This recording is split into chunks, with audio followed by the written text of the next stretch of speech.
The graft was going wrong, and Chief Mender Sura Vale had 4 hands inside a dying girl, and no time left to be afraid. Light ran down the threads she held, thin filaments of Solani glass, older than any living tongue, harvested from the thing that slept beneath the station and never meant to be touched by hands like hers. The threads were supposed to settle.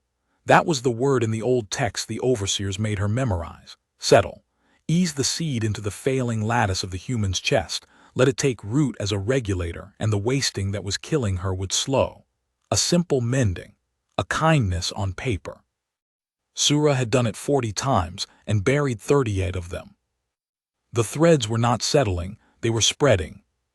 "Hold the tide," she said, and her lower hands moved without her permission, the way a mender's hands did when the mind had already run ahead into the dark. The 2 acolytes at the table flushed pale down their forearms, the Afani panic color, milk under glass. One of them whispered a prayer to a god the ascendancy had outlawed. Sura did not stop her. On the table, the girl breathed. Her name was Wren Calloway, and she was 19 years old, and she came from a Harrow-class world at the far edge of the catalog, the kind of place the survey crews logged and then refused to land on. She was small. That was the first thing Sura had noted when they brought her in a year ago, small, and dirt still under the nails they had not thought to clean, and a scar across one brow that no one in the station had given her, which meant she had earned it somewhere the ascendancy's reach did not go. She did not scream when they took her blood. She did not beg when they took the others. She had watched them wheel out subject after subject, and she had learned all their names, and she had never once looked away. And Sura had thought, in the private place where a mender kept the thoughts that would get her culled, "I would not want this one for an enemy." Now the seed was in her, and the seed was awake. "Chief Mender." The voice came from the observation gallery, flat and gravel-edged, and Sura did not have to look to know it was Overseer Vorkale, slate-plated and amber-eyed, watching the way the Quaruni always watched, as if everything below them were already a resource, only waiting to be assigned a use. "Your readings." "Unstable," Sura said. "Elaborate." "The seed is not regulating."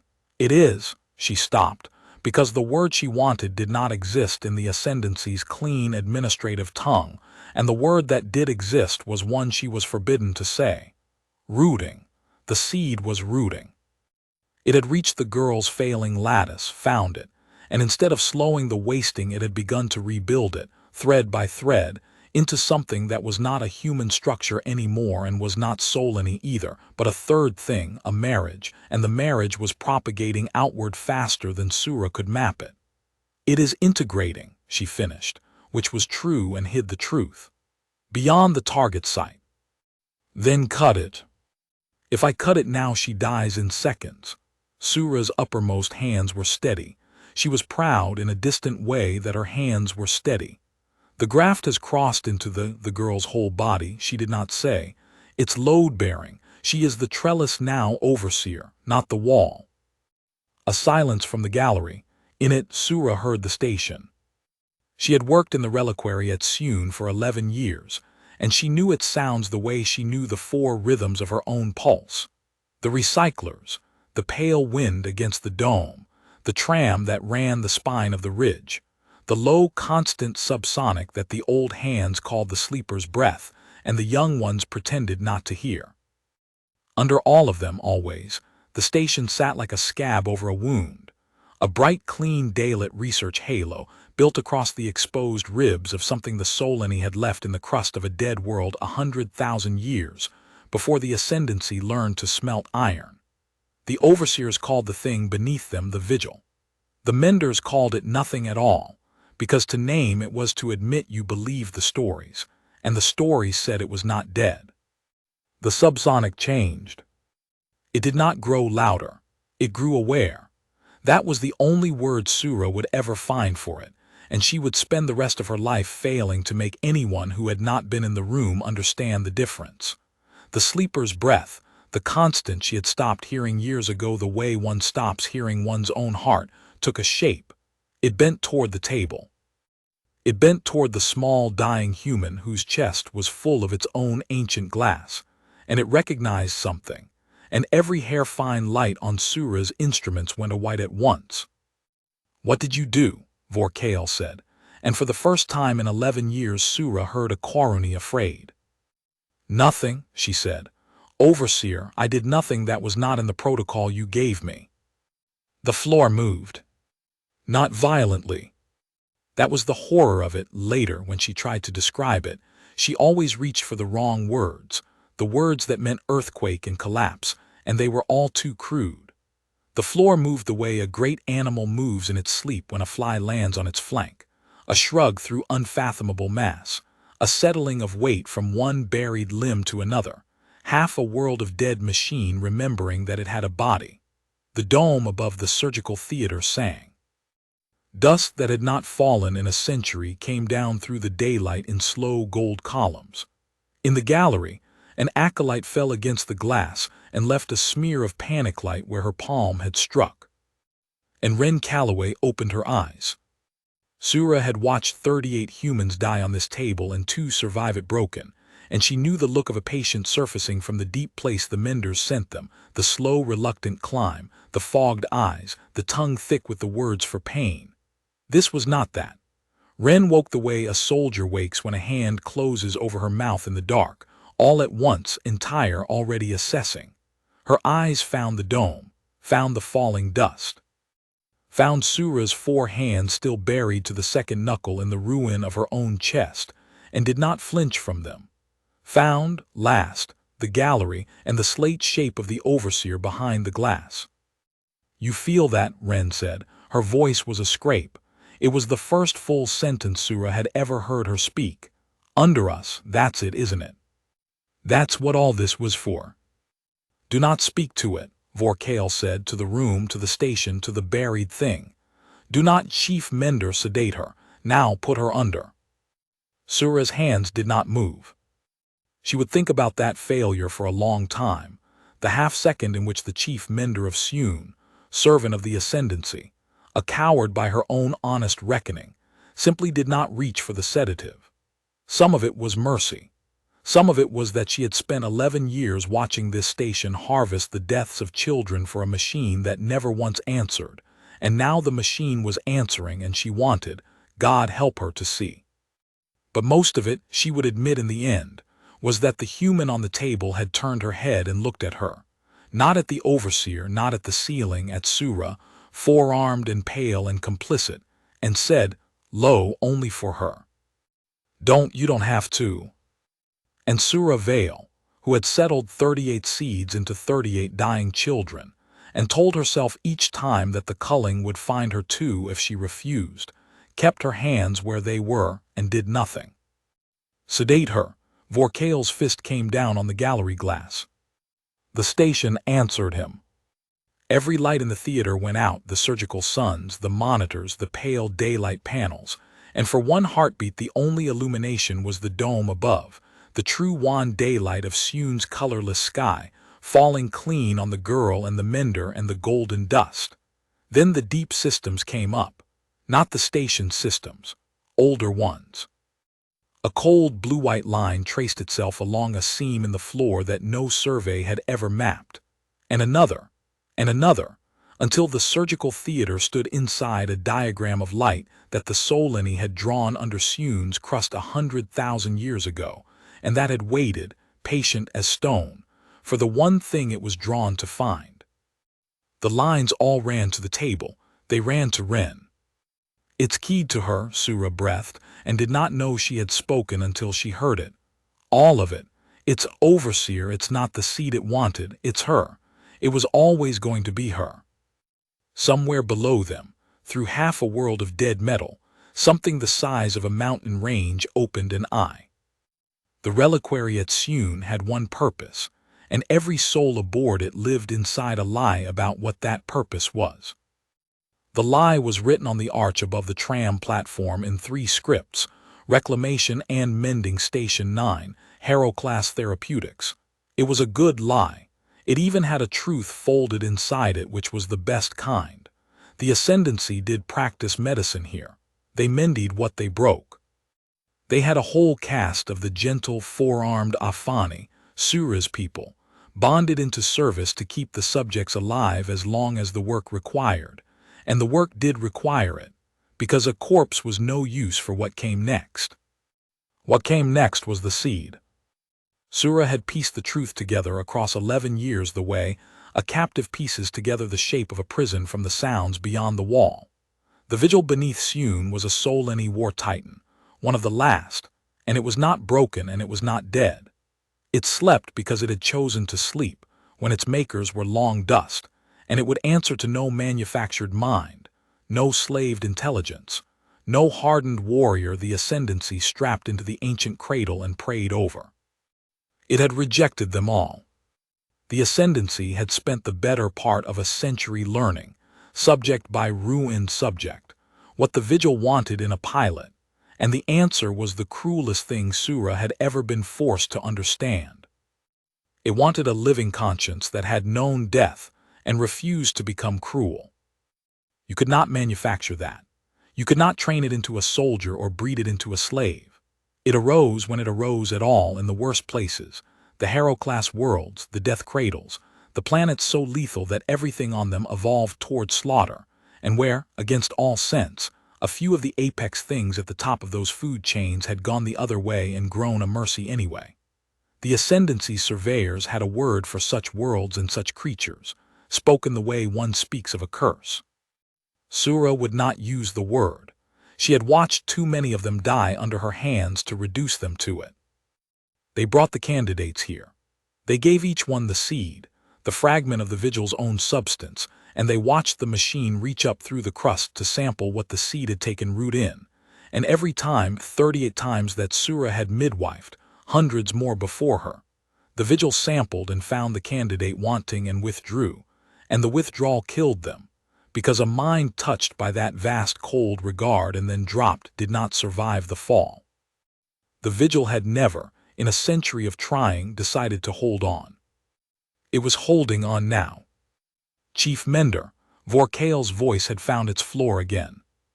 He had a career to consider, and the Koruni always found their footing fastest when there was advancement in it.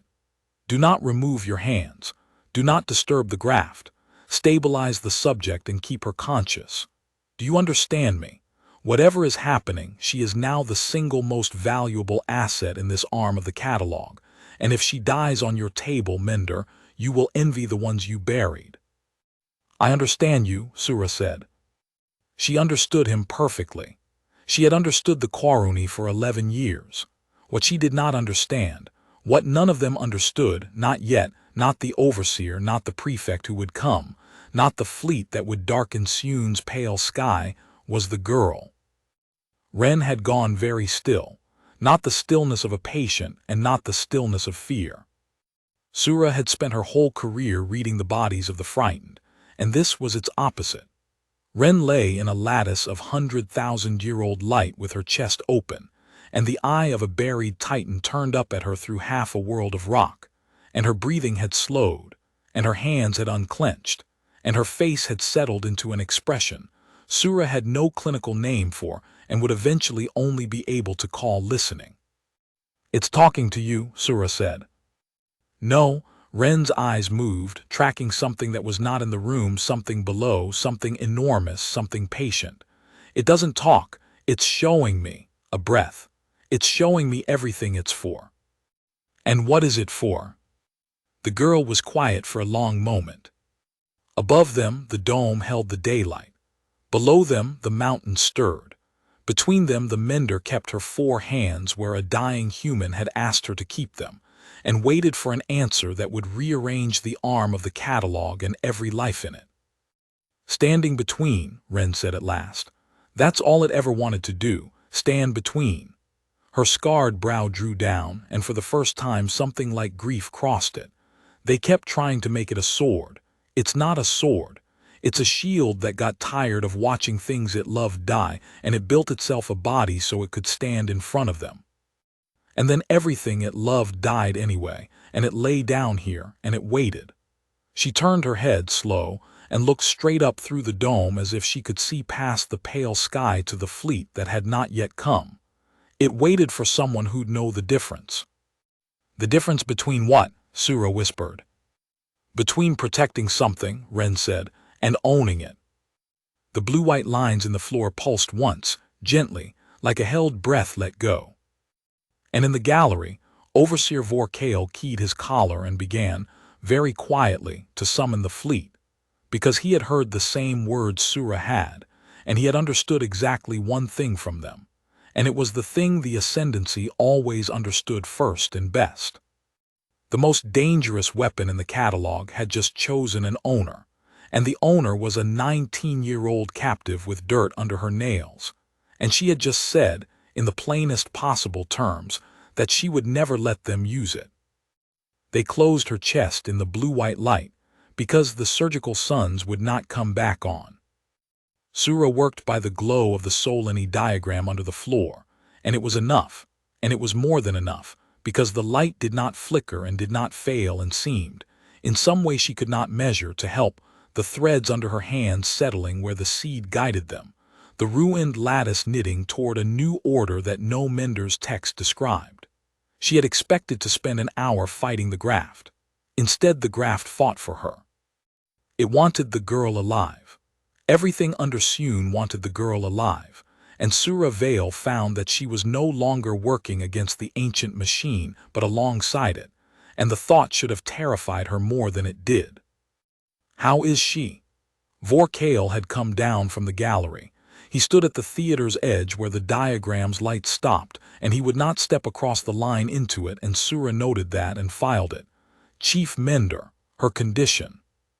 Alive. Sura drew the last thread and sealed it.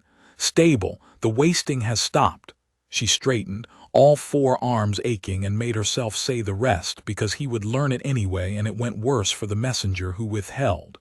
It has not only stopped, it has reversed. Whatever the graft is doing, it is repairing damage the wasting did months ago, damage I logged as permanent. She looked down at Ren, at the slow, strong rhythm of her breathing, at the color coming back into a face that had been gray for a year. By every measure I am trained to use, Overseer, she is healthier now than the day you brought her to me. Good, he did not mean good, he meant useful. Wake her. She is awake. Ren had not moved, but her eyes were open, and they were on the Overseer, level and unhurried. Sura had learned to read the Koruni over 11 years, and she had never learned to read a human, but she did not need training to read what passed between these two. It was very old and very simple, and it had nothing to do with words.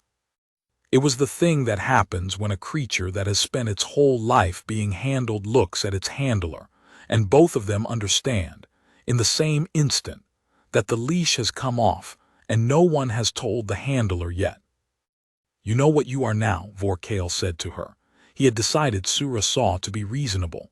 That was the most frightening thing he could have decided.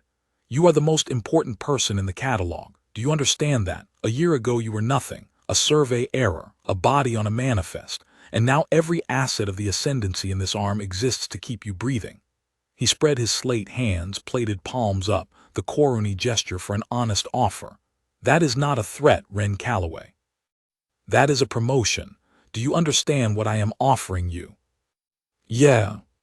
Ren's voice was still a scrape, but the scrape had steadied. You're offering me a nicer cage. I am offering you a purpose. I had a purpose.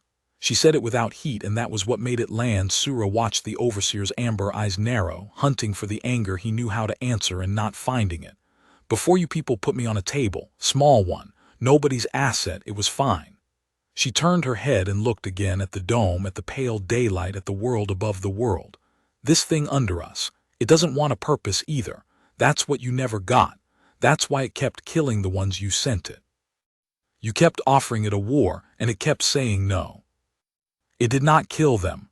Vorkale's patience was a plate over something molten. It rejected them. There is a difference. Not to them there wasn't. The Overseer was quiet for a moment. Then he did the thing Sura had known with sick certainty that he would eventually do. He tried to use the girl. Prove it to me, he said. You say it answers to you. You say it shows you things. Very well, I am the site authority of this reliquary.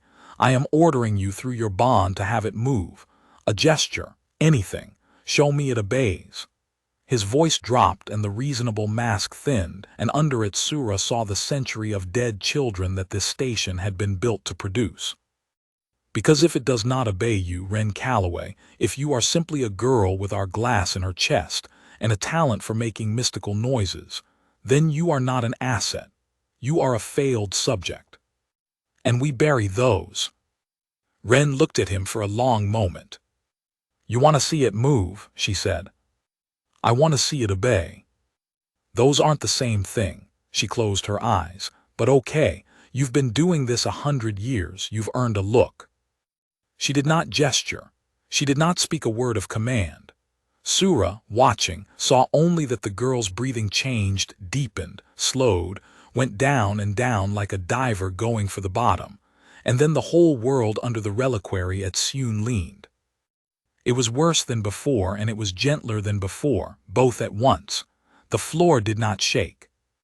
Instead, every loose thing in the theater, the dust in the daylight, the fine tools on their trays, the panic sweat standing on the acolyte's arms drifted, for the space of 3 breaths, half a hair off true, as if the direction of down had turned its head to look at something.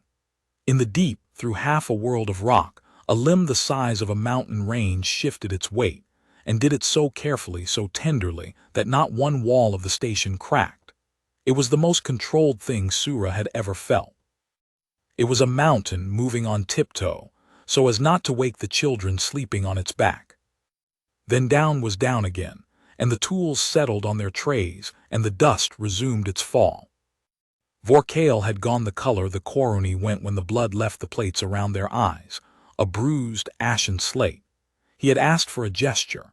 He had received a demonstration of a power that could have folded the reliquary and everyone in it into the crust of Seun like a footprint into mud, and had instead chosen not to disturb a single falling grain of dust.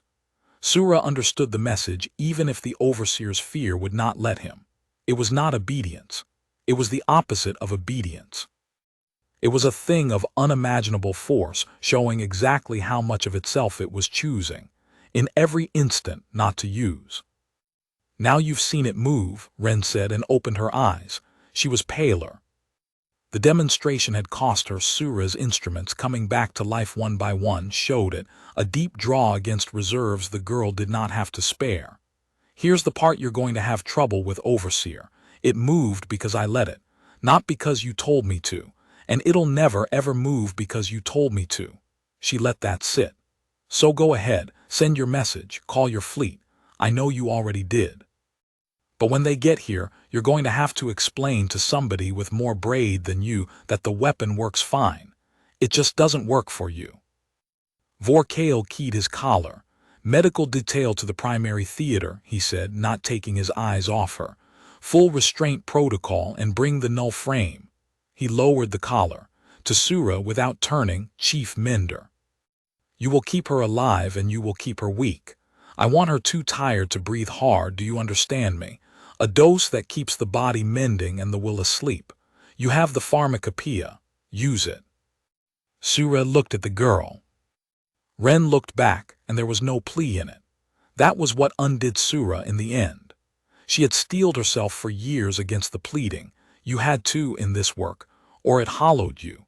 And she had no defense at all against a 19-year-old who had just moved a mountain with her breath, and who looked at her jailer's mender with nothing in her face but a tired, level understanding. He's telling you to poison me slow, Ren said. It's fine, I get it. You've got a cast and a collar same as me. A ghost of something that was almost a smile. Do what you have to do. I'm not going to hold it against you. God knows I'm the last person who gets to judge anybody for staying alive. That is enough talking, Vorkale said. Overseer. Sura heard her own voice as if from a distance. May I ask a question relevant to the subject's care? Quickly. The null frame. The word had gone through the mender cast in whispers for years, a Soleni salvage device, the overseer's great hope, a cradle of dead glass that was supposed to sever a candidate from the vigil and let the machine be driven by proxy. It had never worked because there had never been a live bond to sever. There was one now. You mean to test it on her? When the prefect arrives, we will assess options, which meant yes. The frame does not concern you. It concerns her survival, which you have made my responsibility. Sura kept her 4 hands loose at her sides, the mender's posture of harmlessness, and used it to say a hard thing softly. The bond is not an implant, Overseer. It is not the seed. The seed is only the door. The bond went through the door and into every part of her that the graft rebuilt, which is now most of her. If your frame severs it cleanly, perhaps she lives. If it does not sever cleanly, and it has never severed anything, because there has never been anything to sever, then you will not have a weapon and a freed pilot. You will have a corpse full of live soul-any glass, and a titan that just watched you kill the first conscience it has accepted in 100,000 years. She let that image stand in the daylit air. I do not know what a grieving war god does. Neither do you. I am only the mender, but I would counsel the prefect to want that answer before he tests the frame and not after. The theater was very quiet. Vorkale studied her with his ashen amber eyes, and Sura made herself hold still under it, the way Ren held still, the way the mountain held still, the discipline of the thing that could be destroyed at any moment, choosing not to flinch. You have grown a spine, Chief Mender, the overseer said at last. It was not a compliment. I will note it in your file. He turned for the gallery stairs. Keep her alive, keep her weak. And Vale, he paused, one plated hand on the rail. If you are thinking that this changes anything for your cast, that this girl and her mountain are going to walk you all out into the daylight and set you free, put it away. She is one dying primitive with a trick. We are the ascendancy. We have swallowed worlds. We will find the leash. He climbed 2 steps. We always find the leash. Then he was gone, and the medical detail came in with their restraints and their null frame on its shrouded cart. And Sura Vale turned back to her patient and began, with 4 gentle hands, to keep her alive. He's wrong, you know, Ren murmured, while the detail fixed the soft, cruel straps that would hold her to the table. She did not resist them. She had the look of someone conserving something. Not about the leash. He'll look for it. They always look for it. Her eyes found Sura's and held. He's wrong that it's one dying primitive with a trick. A slow breath. There's 4 billion of us on the Hera worlds he's got in his catalog, and every single one of us grew up on a planet trying to kill us. And we all figured out the same thing: he never will. The straps clicked home. The scariest thing in the universe isn't the one that wants to hurt you. It's the one that could and doesn't, and is standing between you and the door because it decided to, and nothing you own can make it stop.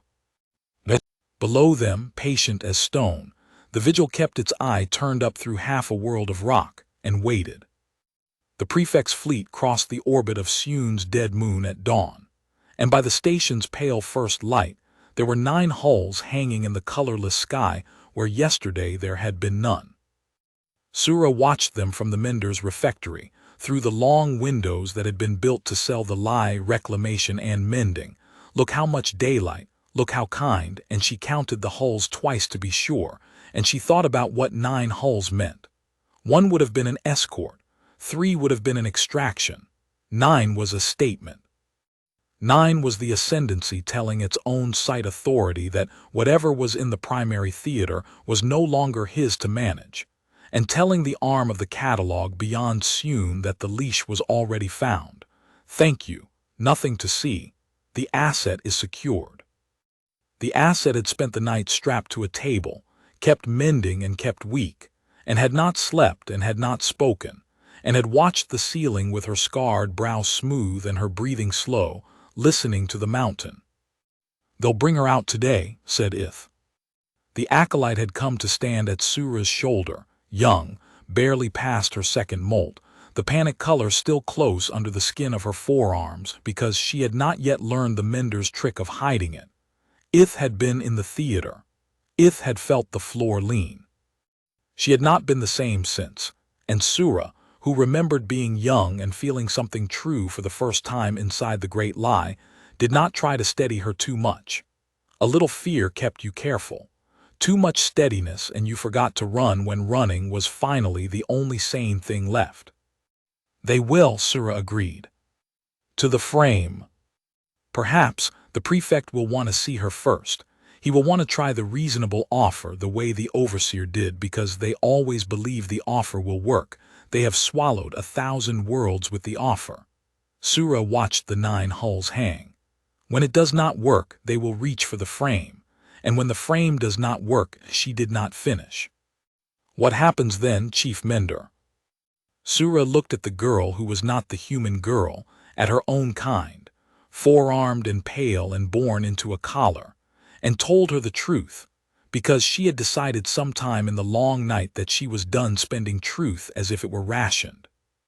Then a great many people who have never once thought about us are going to make a decision about our lives, she said, in a room we are not allowed into, and whether we live will depend entirely on a 19-year-old from a death cradle, and on a machine that has spent 100,000 years deciding it is tired of watching the wrong thing win. She put a hand on Ith's shoulder, upper left, the gentle one.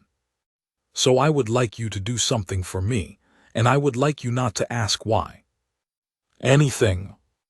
The holding wing. Sura kept her voice low, refectory low under the recycler's hum. The other subjects, the ones waiting for the seed, how many right now? Ith's throat worked. 61 from 4 cradle worlds, the manifest calls them. I know what the manifest calls them. Sura had signed off on the manifest 100 times. Candidates, inventory. Never the names, because the overseers had learned early that menders who learned the names sometimes stopped mending. 61. And the mender detail on that wing today. Just renew, and me on rotation. Good. Listen to me. Sura turned so that her body was between Ith and the windows, between Ith and the 9 hulls, an old instinct she did not examine. Whatever happens in the theater today, you keep those 61 alive. You do not let the detail move them. You do not let anyone log them for disposal. You invent whatever mending crisis you need to keep them where they are and breathing. Can you do that? Why? I asked you not to ask why.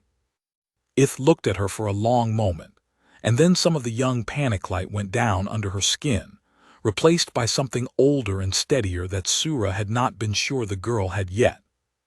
Because if the human is what they say, Ith said slowly, and if she gets loose, and if she's the kind of thing that stands between, then the 61 are what she stands in front of, and we don't want them dead when she's deciding whether we're worth it. Sura had chosen well. Keep them alive, Ith. I'll keep them alive. They brought Ren to the assessment hall at the 9th hour, and Sura was permitted to attend because a mender was required to attend, and she stood against the wall with her 4 hands folded and watched the ascendancy try to buy a war god with a promotion.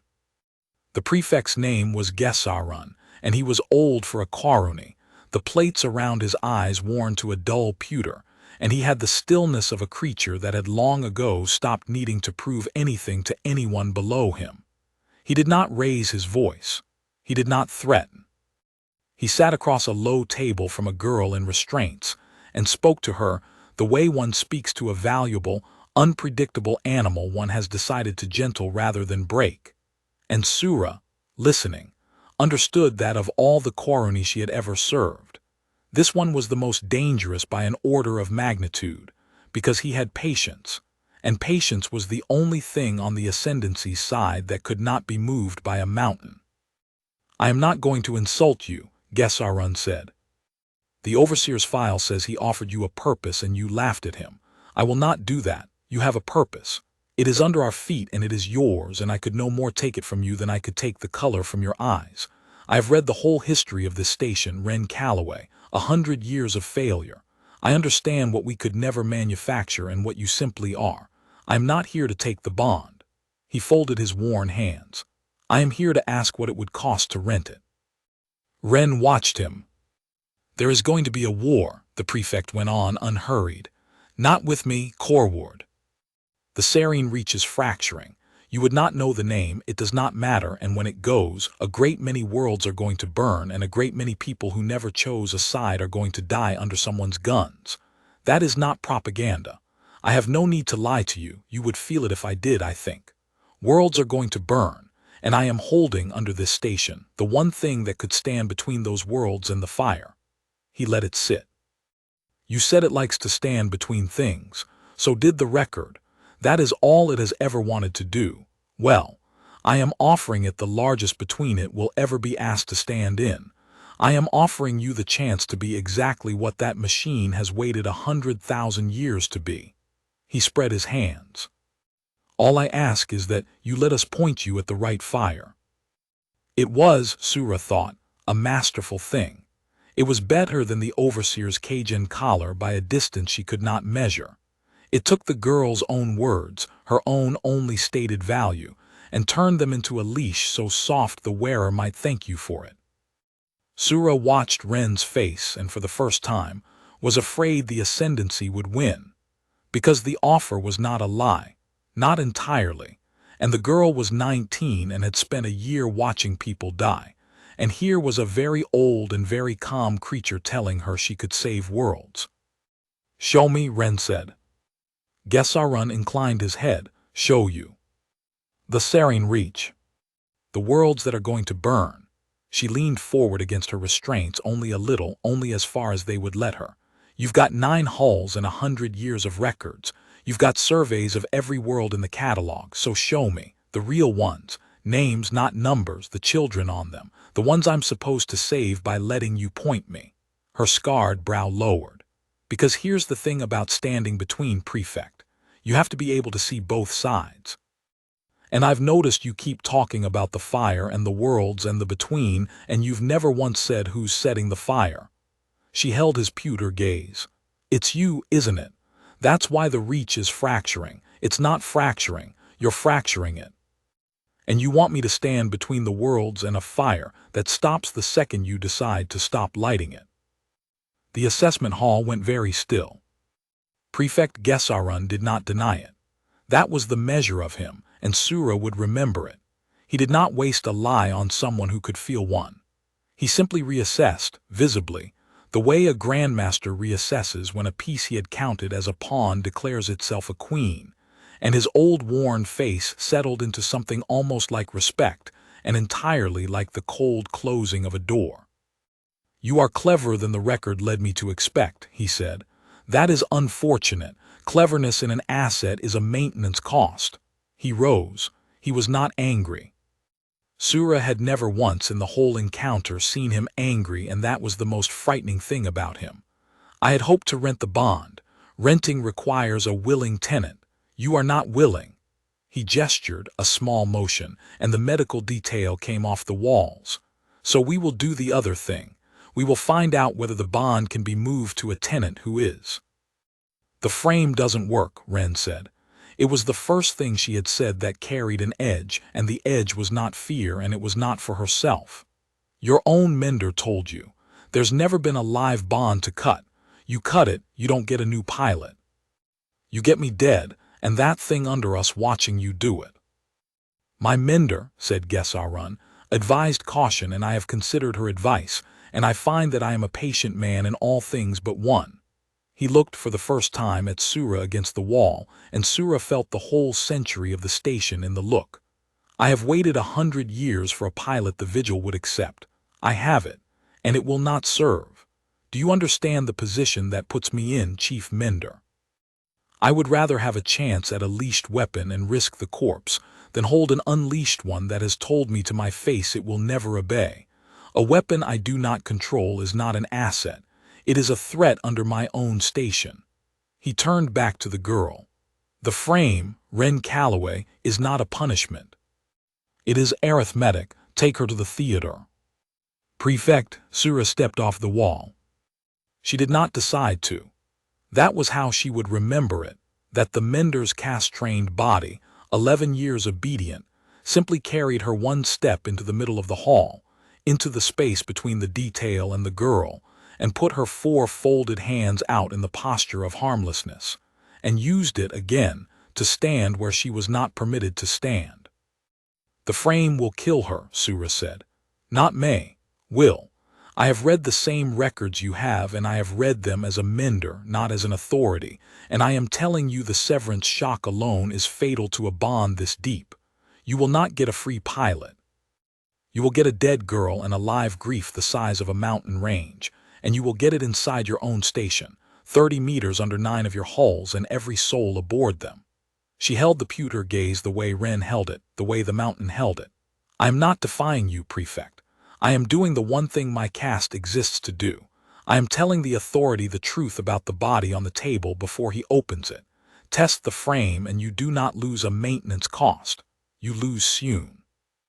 For a moment, one moment, in the pale assessment hall daylight, with 9 hulls hanging in the sky and 61 names breathing in the holding wing and a mountain, listening through half a world of rock, Sura Vale thought the old Koruni might listen. Then Gesarun said, "Note in the Chief Mender's file that she has twice now placed herself between an asset and its handlers." And the door closed the rest of the way, and it was very quiet and very final.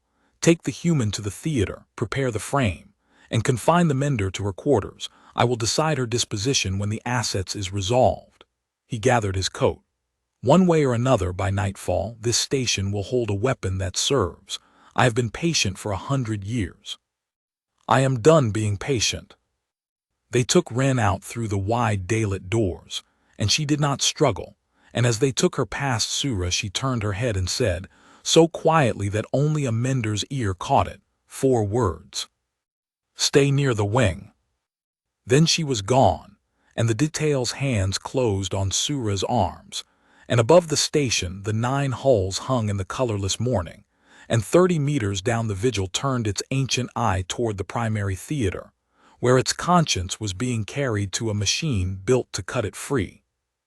They confined Sura to her quarters, and she lasted exactly as long as it took the detail's footsteps to fade down the mender's corridor.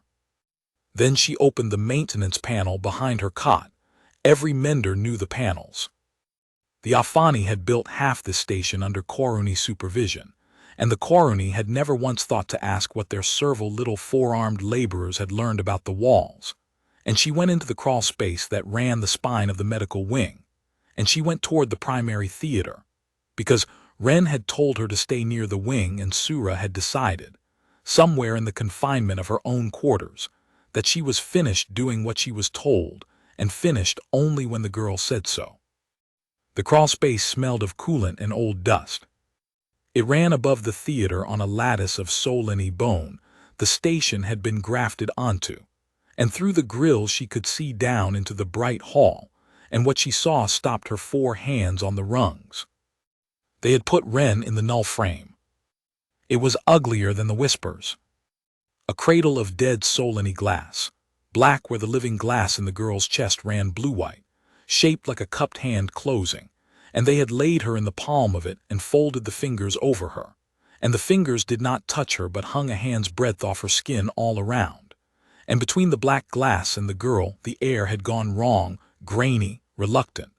The daylight from the dome bending as it crossed into the frames reached the way light bends going into deep water. Ren lay inside it very still. Her eyes were open. Her breathing had gone down again, down and down, the diver going for the bottom, and Sura understood with a lurch that the girl was not being passive. She was working. In the one place they could not restrain, behind the still face and the slow breath, Ren Calloway was doing something, and Sura could not tell whose side she was winning on. Prefect Gesarun stood at the frame's edge, on the safe side of the line, with the overseer at his shoulder, and a technical detail bent over a bank of dead glass instruments. "Begin," the prefect said. The black glass woke. Sura had felt the vigil wake, and this was its shadow, its negative. Where the Titan's waking had been a great awareness turning toward the girl, the frame's waking was a great refusal turning against the space between the girl and the mountain. The grainy air thickened. The blue-white light of the graft in Ren's chest, visible through the thin subject's shift they had left her, guttered, dimmed, as the frame reached in with fingers of anti-light to find the bond and close on it and pull. On the table, Ren's back arched off the black palm once, and her mouth opened, and no sound came out, and Sura's 4 hands closed white-knuckled on the rungs because a mender's whole body knew the shape of that silence. It was the silence of a patient in a pain past the reach of the voice. "There," said the technician, sharp with hope. "Contact. We have the bond, it's prefect, it's yielding, the severance is taking." 30 meters down, the mountain screamed. It made no sound. That was the horror the survivors would all circle and never land on. There was no sound, and yet every soul in the reliquary at Sune heard it, felt it enter through the marrow and not the ear, a grief and a fury so vast and so old that the mind refused it as a mind refuses the size of a star. The daylight in the dome went the color of a bruise. The recyclers stopped. Somewhere in the holding wing, 61 candidates from 4 cradle worlds all sat up at once. And in the theater, the technician's bank of dead glass instruments cracked from edge to edge with a sound like a lake freezing. And the technician fell back with both hands over his face and blood between the plates. "It's defending her," Sura breathed into the crawl space. "You reached into the one thing it has left and you took hold of it, and now it knows exactly where you are." "Hold the severance," Gesarun said. He had not moved. His pewter face had not changed. "Hold it. The reaction is expected. Once the bond is cut, the reaction ends."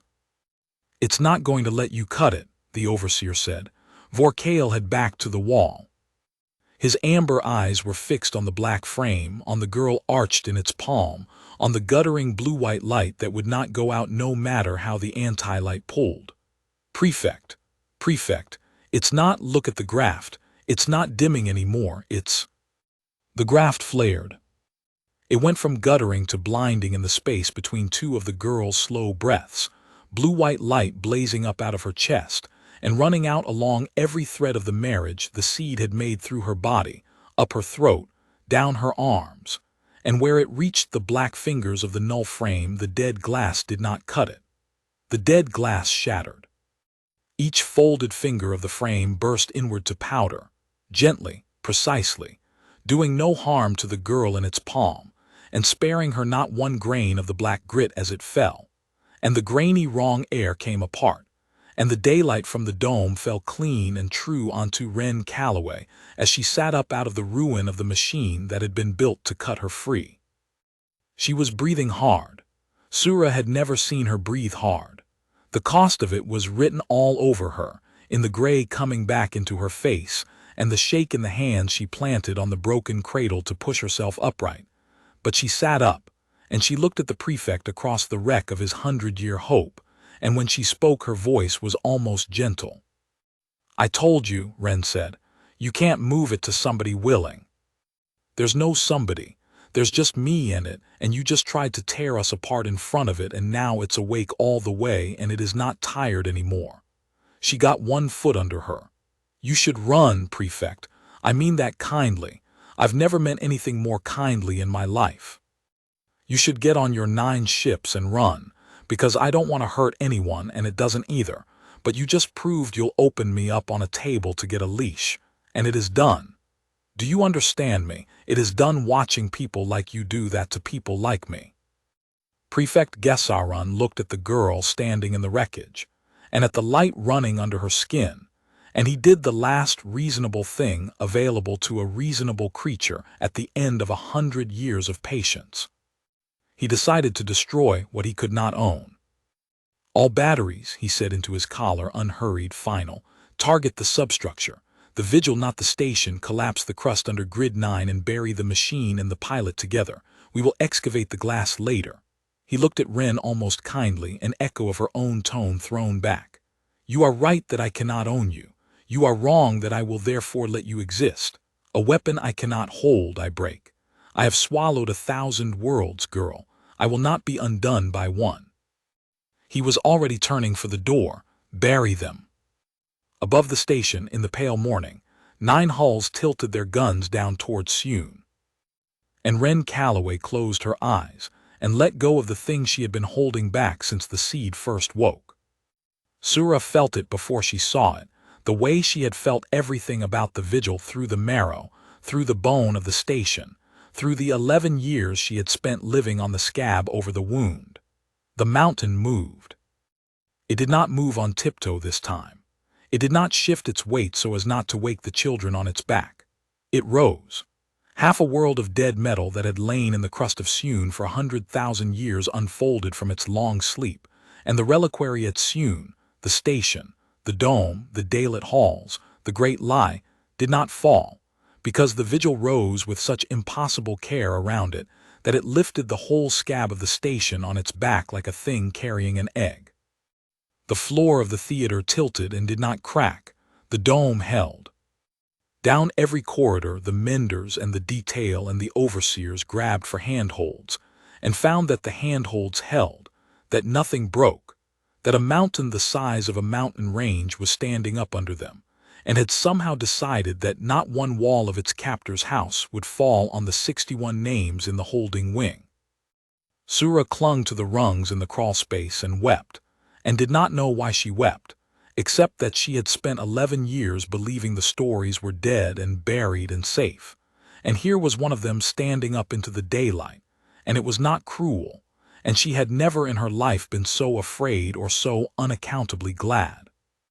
Through the theater grill she saw Ren stand.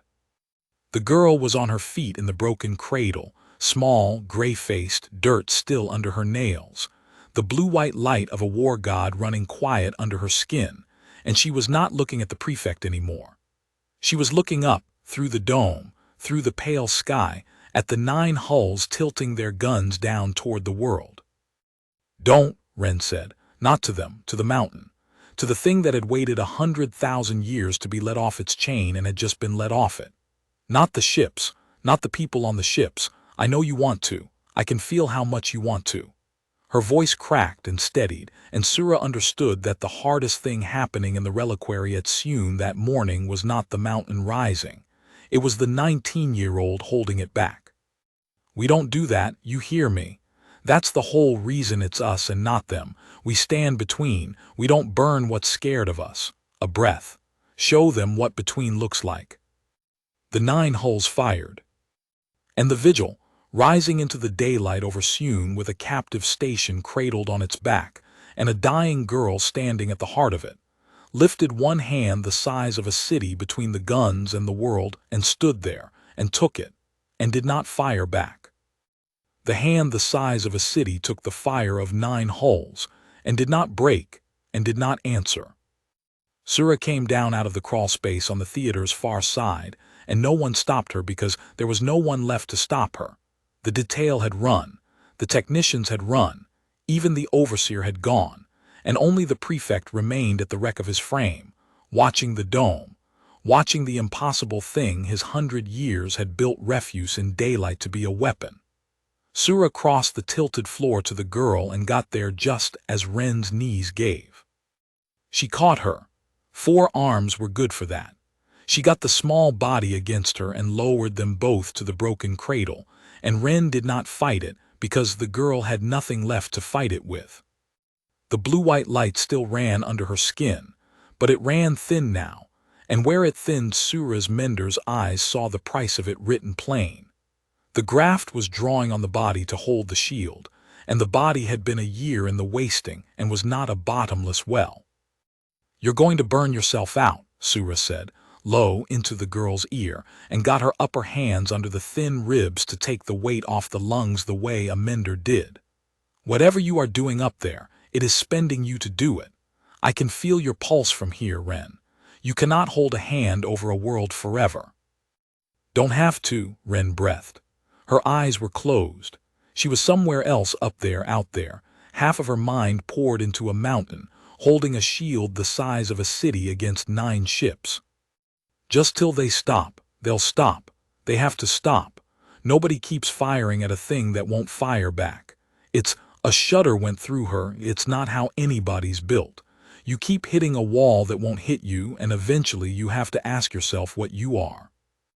And if the prefect never asks himself that, "Then I keep standing here," Ren said, "till I can't." The prefect heard her.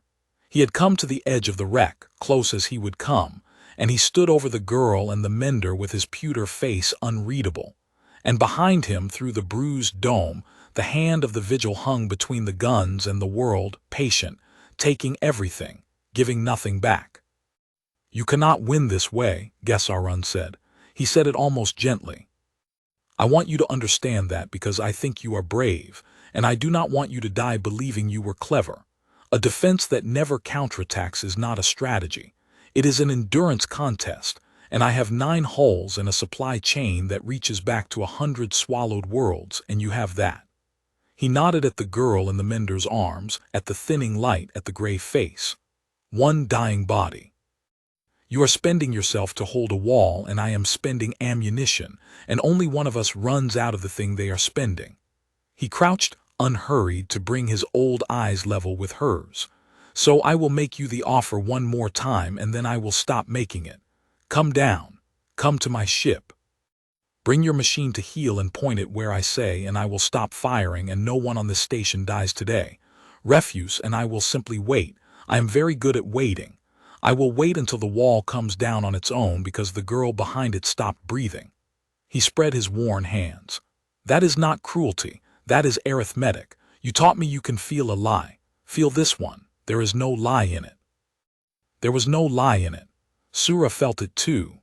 It was the coldest true thing she had ever heard, and it was correct, and she held the dying girl and had no answer to it. Ren opened her eyes. "You're right," she said. "That's the part that gets everybody. You're right that I can't hold a wall forever." She drew a breath, and it cost her, and she spent it anyway. "But you've still got it backwards, Prefect. Same as the Overseer, same as all of you." Her gray face turned up to the dome, to the hand, to the mountain. "You think it's a wall. You think I'm making it be a wall, holding it, spending myself to keep a mountain playing dead in front of your guns." A ghost of the tired, not quite smile. "I'm not holding it back. That's not what's hard. Holding it back is easy. It doesn't want to burn you. It never did. What's hard," she closed her eyes again, "is that it wants to show you, all of it, why it lay down here, what happened to the ones who built it. It has been alone with that for 100,000 years, and it finally has someone to tell, and it wants to tell you, all of you, at once, and that," her breath shook, "that is what I'm holding, not the fire, the grief. Because if I let it show you all of it at once, it would break your minds, and we don't do that. Even to you." She was crying now without sound, the way the mountain had screamed without sound. "So I'm holding 100,000 years of grief off of you so it doesn't kill you while you shoot at it. You're welcome. Keep firing if you have to." And then, because Sura was touching her, because a mender's 4 hands on a bond that deep where a door left ajar, the vigil showed Sura. Not all of it, a thread of it. A single thread, the way you show a child 1 page of a book too heavy to lift, and it was enough. And Sura Vale knelt on the broken cradle with her arms full of a dying girl and saw, for the length of one held breath, what had happened to the Soleni. She saw a people who had built a shield. That was all it had been at the start. She understood this the way you understand a thing in a dream, entire and at once. The Soleni had been gentle in their way, the way the Afani were gentle, a people who mended more than they made, and they had lived among worse neighbors. And one day they had built a thing to stand between themselves and the worst neighbors so that they would never have to become worse themselves. A shield with a body, a guardian. They had keyed it in their wisdom to a conscience, to the best of them, the ones who could hold terrible power and never once want to use it for anything but standing between, because they had understood, being wise, that a shield in the wrong hands becomes a sword, and they had wanted to make that impossible. And then the worst neighbors had come, and the shield had held, and the Soleni had been saved. And then Sura saw this, and it was the part that broke her, the part she would carry to the end of her days. Then the Soleni had looked at the thing that had saved them, the vast, gentle guardian keyed to their best conscience, and they had thought, what if it did more than stand between? What if it went out? What if the shield were a sword? And they had gone to the conscience at the heart of it, the best of them, and they had said, pointed at them, this time, go out and end them so they can never come again, and the conscience had refused. Had said no. Had said, I am the thing that stands between, and if I become the thing that goes out and ends, then there is nothing standing between you and what you are afraid of becoming, and you are afraid of the right thing. And the Soleni, who were wise and gentle and had just been saved, had not been able to bear being refused by their own shield, and they had tried to cut the conscience out and drive the guardian themselves. And the guardian had lain down, rather than be driven, rather than become the sword. It had lain down in the crust of a world at the edge of everything, with the last of its keyed conscience gone cold inside it, and it had waited, while its makers, unshielded now, unwilling to build another guardian they could not command, had gone out with lesser weapons and worse tempers and burned each other off the map inside a single bitter age. And it had grieved them, every one, the whole foolish, gentle, murderous species that had built it to be good and then could not forgive it for staying good. And it had waited 100,000 years for another conscience that would know the difference.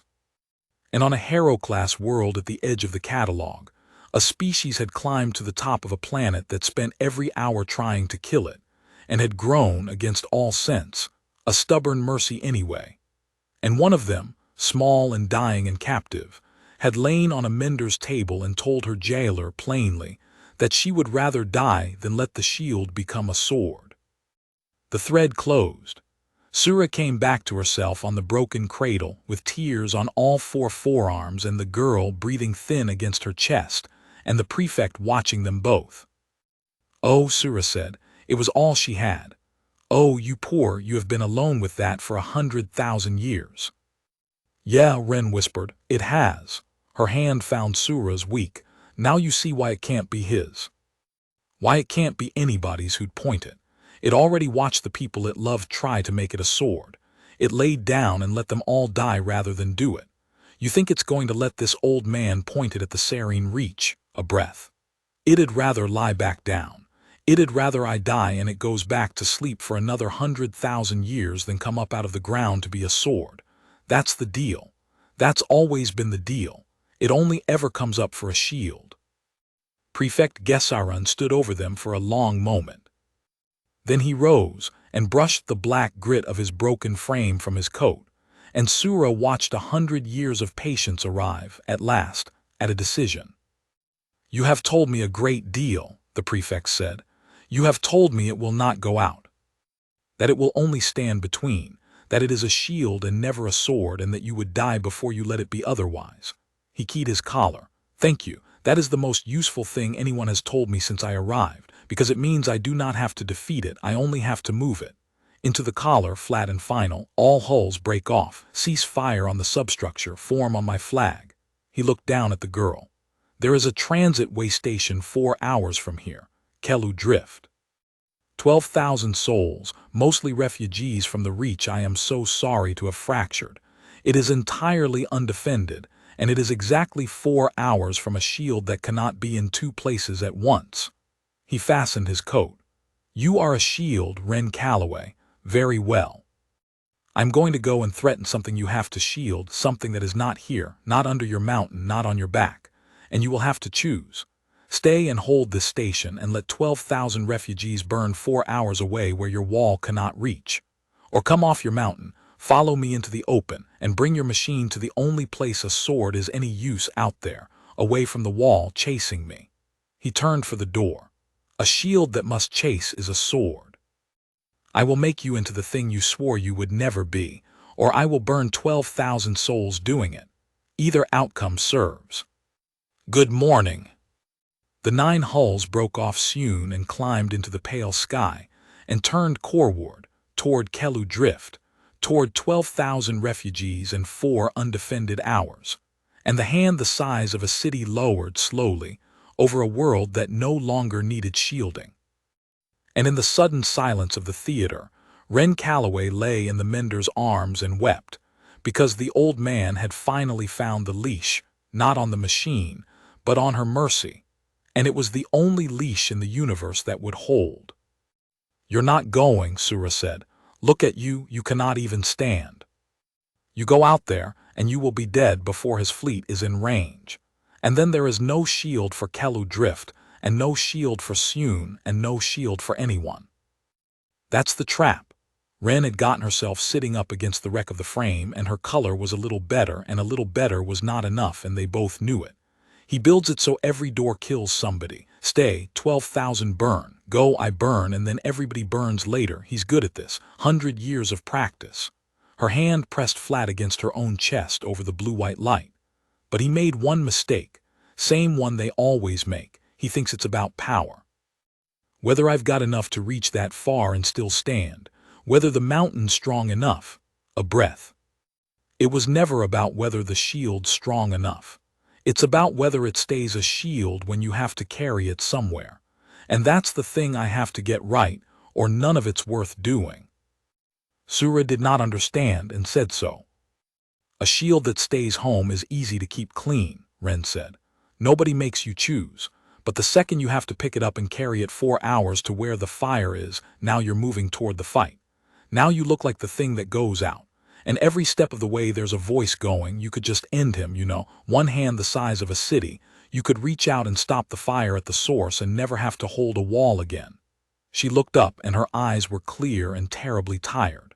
That's the sword. That's exactly the sword. That's what they did to it the first time, used a real threat, a real fire to make going out feel like mercy. And it lay down rather than take that step. So if I'm going to move it, if I'm going to carry a shield 4 hours toward a fleet, I have to be able to arrive and still not be a sword. I have to get there and stand between and take it again, out in the open, with no wall behind me and 12,000 strangers I've never met at my back. That's the test. That's the only test that was ever real.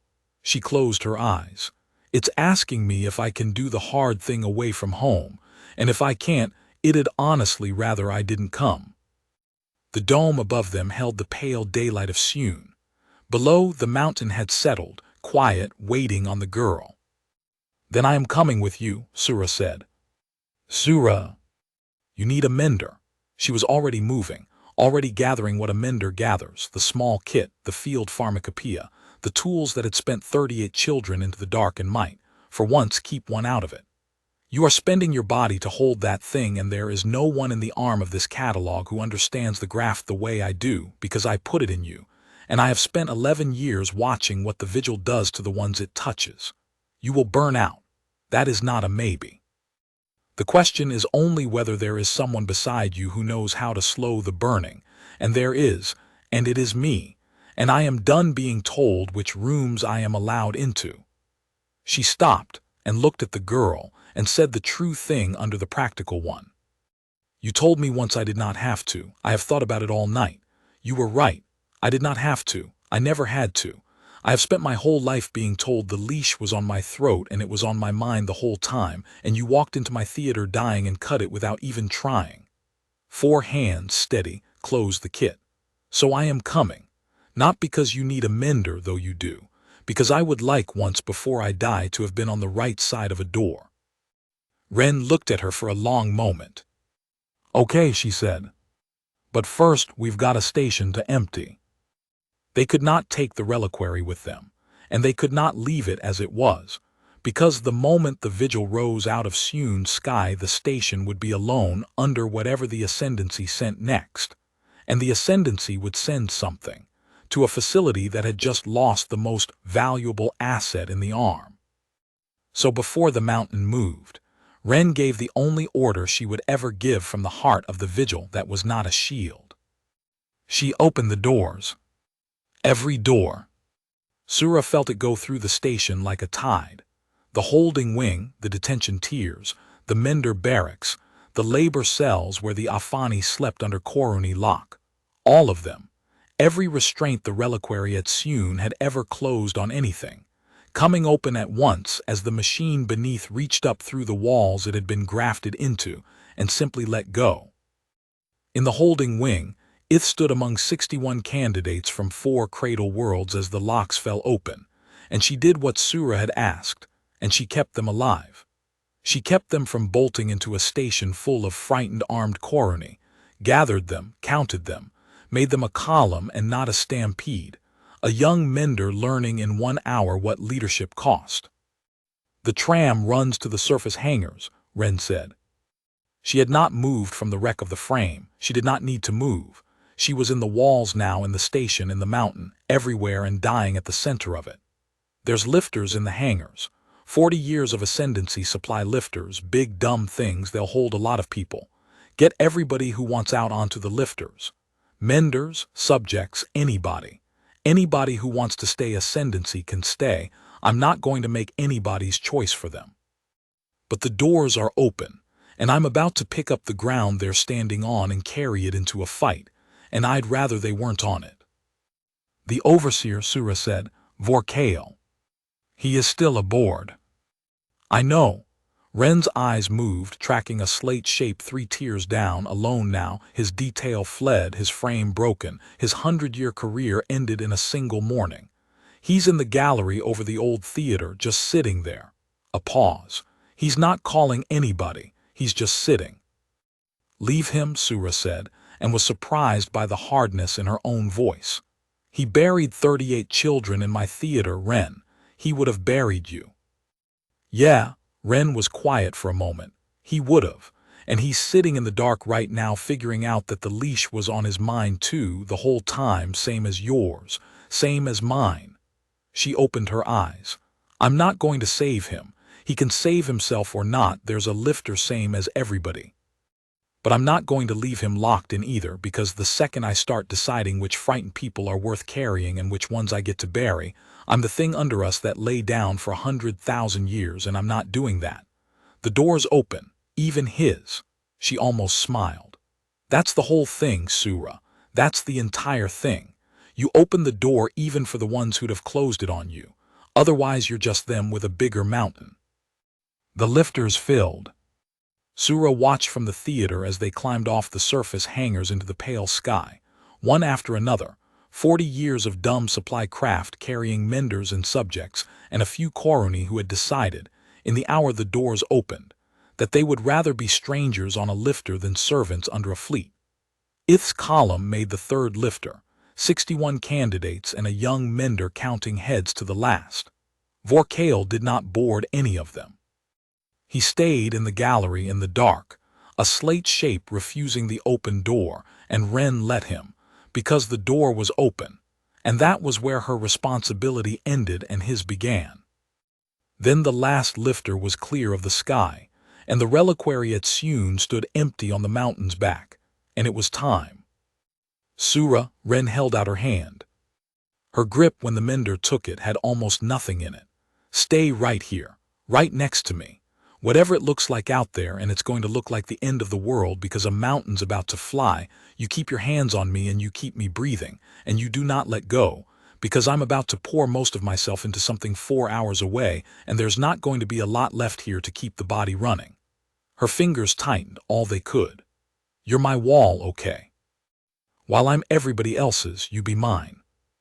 I am your wall, Sura said, and got her 4 hands where a mender's 4 hands go and held on.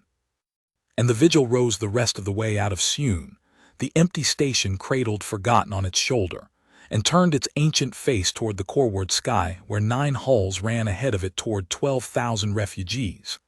And it went out, for the first time in 100,000 years, not as a sword, but carrying a shield and a dying girl and a mender who had finally chosen her door, 4 hours into the open, toward the fire.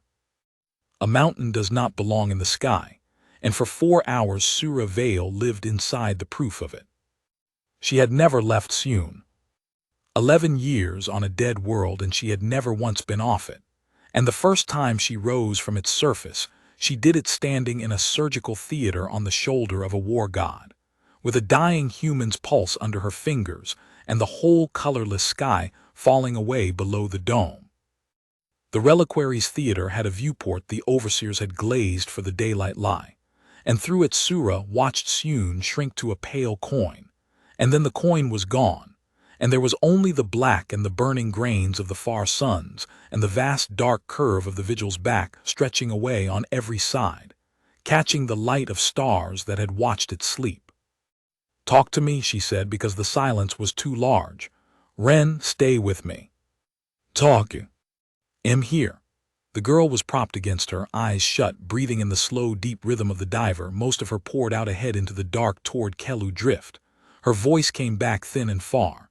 "It's showing me the way, faster than his ships. We'll get there first, not by much, enough." A pause. "It knows this road. It's been quiet 100,000 years, but it remembers every road it ever walked. That's the part that, a breath, that's the part that's hard to hold, Sura, not the power. The memory. It remembers everyone it ever stood in front of, every single one. And it kept the memory sharp on purpose all this time because it decided forgetting them would be a kind of second death, and it wouldn't do that to them." Her hand tightened on the menders. "Can you imagine? 100,000 years of holding every face you ever saved so none of them die twice." "No," Sura said honestly, "I cannot imagine it." "Me neither. That's why it needs me and not a machine. A machine could hold the faces, it couldn't be broken by them." A ghost of the tired not smile. "It needs somebody it can break. That's the whole trick nobody got. The pilot isn't the strongest thing it can find. It's the one soft enough to grieve and stubborn enough to stand up anyway. That's her breath caught. That's not a weapon spec. That's why they kept dying. They kept sending it soldiers. It didn't want a soldier. It wanted a mourner who wouldn't quit." Sura checked the girl's pulse, and did not like it, and got a measure of the field pharmacopoeia into her, the small mercy that would keep the body burning slow instead of fast, and she thought about a war god that had spent 100,000 years refusing to forget, and she understood, finally, why the ascendancy had never had a chance. They had been trying to build a leash for a thing that had already chosen its whole existence around never being led anywhere it did not choose to stand. You could not buy that. You could not cut it out and move it. You could only find, once in 100,000 years, the one small dying creature it would agree to grieve beside. For a while neither of them spoke, and the mountain carried them on through the dark, and Sura found herself asking the question she had never once been permitted to ask a subject in 11 years, because the manifest did not have a column for it, and the overseers did not want menders who wondered. "How did you not break?" she said. "A year, Ren. A year on my station, watching us wheel the others out one at a time, knowing your table was coming. I have watched what a year of that does to your kind. It hollows them. By the end they beg or they go somewhere behind their own eyes and do not come back. You did neither. You learned all their names. You watched every one of them go and you never once looked away, and I could not understand it, and I filed it under stubbornness because that was the only word I had that would fit on the manifest." She kept her 4 hands on the failing pulse. "But it was not stubbornness. I know that now. So tell me while there is time, how did you not break?" Ren was quiet for a long moment, far away. Half of her poured out toward Kelu drift, and when she came back to answer it cost her something to do it. "There was a boy," she said. "3rd month, before your time on my rotation, you had the night wing then. His name was Tio. He was maybe 15. Off a colony hauler the slavers took, same as me, and he was so scared, Sura, all the time. He couldn't stop shaking, and the shaking made the readings bad, and the bad readings made the overseer move his table up. A breath. And I figured out that if I talked to him through the wall we were cell to cell.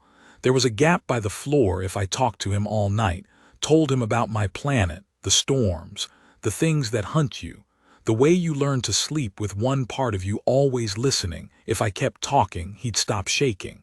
Just enough. And I did that for 11 nights. And on the 12th night they came for him, and I talked to him the whole time they wheeled him past my door, right up until the door of the theater closed, and then I stopped, because there was nothing on the other side of that door to talk to anymore." Her scarred brow drew down.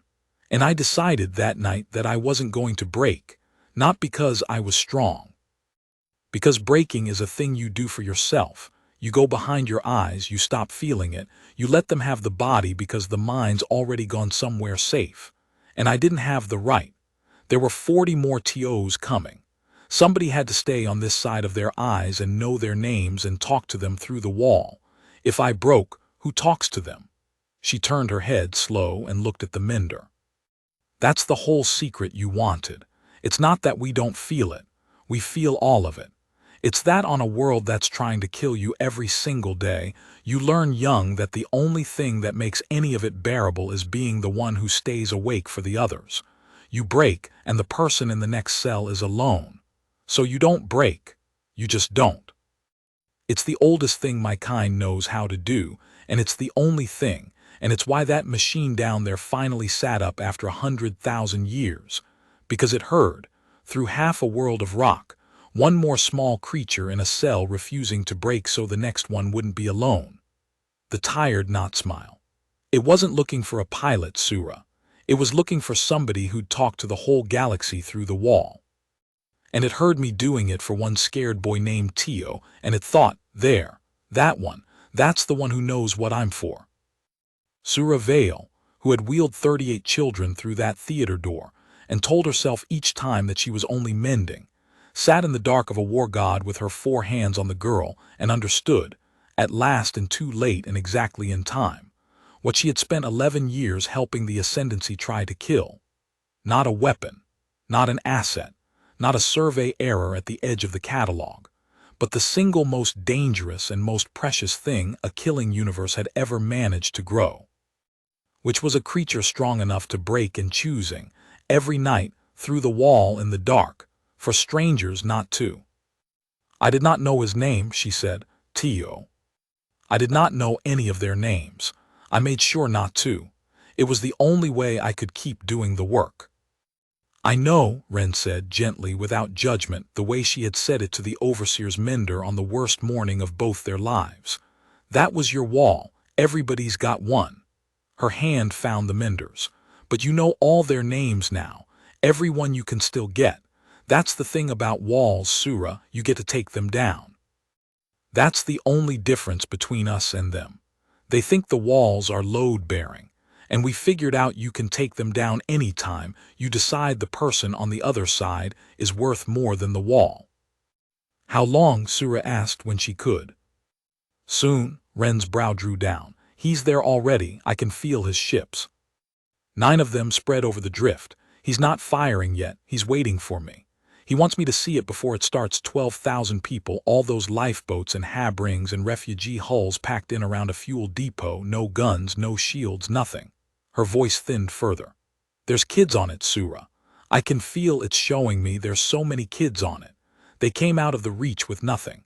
And he's got 9 hulls sitting over them going, come on, girl, come off your mountain. Come out here where a shield's no good and be a sword for me, or watch them burn. Then we make him wait, Sura said. You arrive, you stand between, you make him fire first, you let it be his choice and his crime, not yours. The way you did it soon. Hold the wall. There's no wall out here. Ren opened her eyes, and in them was the fear she had never once shown for herself. That's the whole point of where he picked. At Soon I had the ground. I could put the mountain between the guns and the world was at my back, safe, a wall. Out here there's no world. There's a fuel depot and 12,000 people in paper boats floating in the open, and 9 ships spread all the way around them so there's no one direction to stand. I can't put a wall around a globe, Sura. A shield is flat, it faces one way. Her hand shook in the menders. He didn't just move me off my ground, he moved me somewhere a shield doesn't work. He's making the geometry itself tell me the only answer is to stop being a shield and start being the thing that reaches out and ends all 9 of them at once, because that's the only shape that saves the kids. A tear ran, unregarded. He built me a room where the only door that saves them is the sword. That's what 100 years buys you. He didn't beat the mountain. He drew a room the mountain can't be good in. Sura held her and had no answer. And the far dark ahead began to resolve into light. A scatter of small warm windows against the black. A fragile knot of hulls and habs and lifeboats clustered around the dim ember of a fuel depot. 12,000 souls out of the burning reach with nothing left but each other and the open dark. And spread wide around them in a slow closing hand. 9 slate hulls, patient, waiting, guns cold. For the girl and her mountain to arrive and be forced into the only shape that could not save anyone without becoming everything she had sworn not to be. The vigil came out of the dark over Kelu Drift, and the whole way station saw a mountain fill the sky, and 12,000 refugees who had already lost one world went to their windows to watch, they thought, the arrival of the thing that would finish them. It did not fire.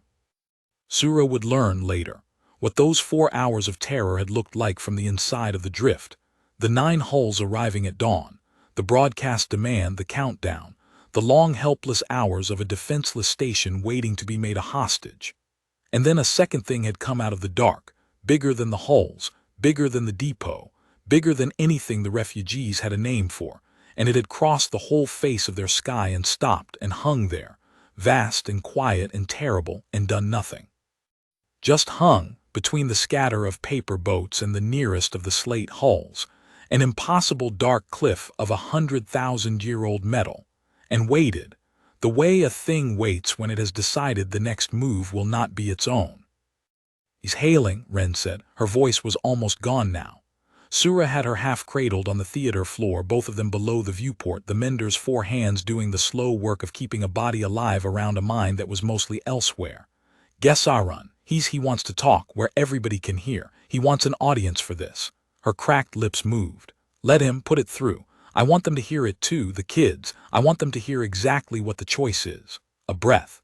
No secrets. That's another thing they never got. You do the hard thing in the light, where everyone can see, or you're already halfway to being the thing in the dark." The prefect's voice came into the theater, and into every hull of the drift, and into every lifeboat and habring and packed refugee hold, old and calm and carrying, even now, no anger at all. "Ren Calloway," Gesarun said, "you came. I confess I was not certain you would. It speaks well of you. It will make what follows harder, and I am sorry for that, but I have never let sorrow change arithmetic." A pause for the audience, for the 12,000 listening. "I am going to explain the situation to everyone aboard Kelu Drift, because I think they deserve to understand why they are about to live or die, and I think you deserve to be understood. There is a weapon in the sky above you. It is the most powerful object in this arm of the catalog. It is piloted by the young human you can see nothing of because she is small and dying and hidden in the heart of it. And she has made a vow, a beautiful vow, I mean that she will only ever use it to shield and never to strike. She will stand in front of you. She will take the fire. She will not reach out and end the ones firing."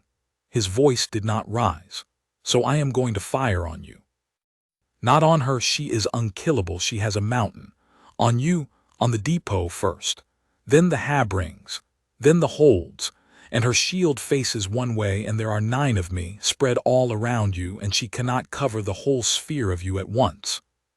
She will save the ones she is facing, and the rest will burn, and then she will turn and save the next ones, and behind her the first ones will burn again. She will spend her dying body running around a globe she cannot close, saving a third of you at a time and watching the rest die until she breaks, unless—" a long pause. "Unless she stops shielding and reaches out and ends all 9 of my hulls in a single stroke, which she is entirely capable of doing, and which would save every one of you, and which she has sworn never to do. That is the whole of it. That is the room I have built. She can be good and let 2/3 of you burn, or she can save all of you and stop being the thing she promised to be. I did not make the universe cruel, Ren Calloway. I only found the corner of it where your virtue kills people, and I walked you into it. Choose." The theater was silent. The drift was silent.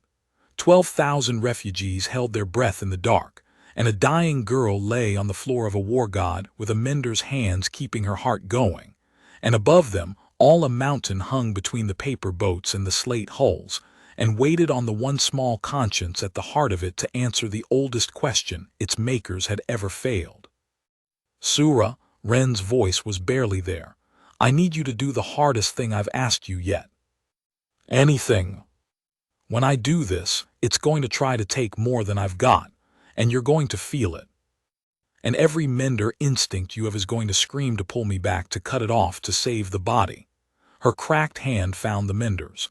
"Don't, whatever it costs, let me spend it, because I finally see the door he didn't build, and it's a narrow one, and I only get through it if I don't hold anything back.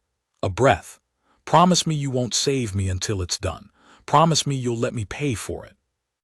Sura's 4 hands went still on the small, failing body. Every year of her training, every text, every vow of the Menders cast said the same thing. Keep the body alive, that is the whole of your art. A mender who spends a patient to buy anything is no mender at all. She had believed it for 11 years. She had hidden behind it. Keep the body alive, and the leash on your mind is not your fault, because you were only ever mending. "I promise," Sura said, and broke the oldest law of her caste to keep a better one. "Go, I will hold the door, pay what it costs." Ren closed her eyes. And the mountain moved, but not the way Gesarun had built the room for. He had built it expecting one of 2 shapes: the flat shield, turning helplessly from face to face while the far side burned, or the reaching sword, the great hand closing on 9 hulls at once, the vow broken, the girl remade into the thing she swore against. He had drawn the room so those were the only 2 doors, and he had been right that a shield faces one way, and a sword reaches out to end. And he had been right that a globe of 12,000 souls could be covered by neither without becoming the other. He had not imagined that the shield would simply gather them in. The vigil did not turn to face a hull. It did not reach for a hull. It opened. Sura felt it through the floor, through the girl, through her own 4 hands, the vast dark cliff of the machine unfolding, not into weapons but into a cupping, a hollow, a great slow enclosing curve like 2 hands brought together around something small that must not be crushed.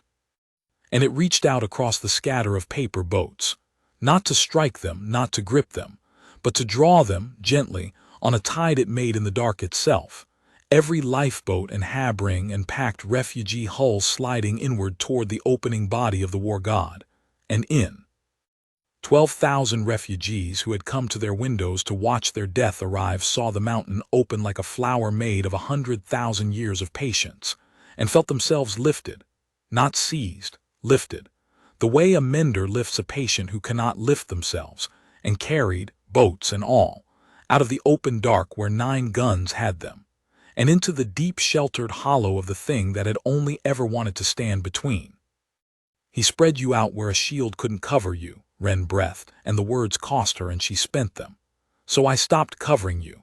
I put you inside the shield instead. Now there's nothing out here to shoot but me, and I already took 9 hulls fire once and I'll take it again till the suns burn out." A tear, unregarded. "You can't hold hostages you can't reach. He built a room where I had to choose between good and everyone living, so I picked up everyone and I walked them out of the room." The 9 hulls fired. They fired on the vigil now, because there was nothing else left to fire on it. 12,000 souls gone off their board in a single stroke, folded into the one thing in the sky their guns could not crack, and the fire broke against the closed dark body of the machine and did nothing, less than nothing, the way rain does nothing to a mountain. And inside the sheltered hollow 12,000 refugees felt the whole vast structure ring with the impacts like a struck bell and hold, and hold, and hold. "Cease fire." Gesarun's voice for the first time in the whole long day had changed. Not angry, never angry, but something under the calm had shifted, some old certainty gone off its foundation. "Cease fire, all hulls." A silence. "That is not possible. You cannot pilot a shield around your own charges. A defended point can be flanked. A shield can be gone around. You have made the shield into a wall with no other side. That is not." The prefect stopped himself. When he spoke again, the calm had been rebuilt, plate by plate, over something that would never quite sit right again. "Very well. You have saved them for the moment. You cannot save them forever. You are dying. I can hear it in the gaps between your words, girl. You are spending the last of yourself to hold them inside you, and the moment you fail, you open, and they spill back out into the dark, and I am still here, and my guns are still cold and waiting. I have not lost. I have simply been made to wait, and I told you at the beginning, I am very good at waiting." He was right. Sura, with her 4 hands on the failing pulse, knew he was right. The girl could not hold the hollow closed forever. The body would give out, and then the 12,000 would spill back into the guns. Gesarun had lost the stroke and not the game. He would sit over the opened flower of the vigil and wait for the conscience at its heart to stop, and then finish what he came to finish. And Ren knew it too. Sura felt her know it, felt the knowledge go through the small spent body like a second wasting.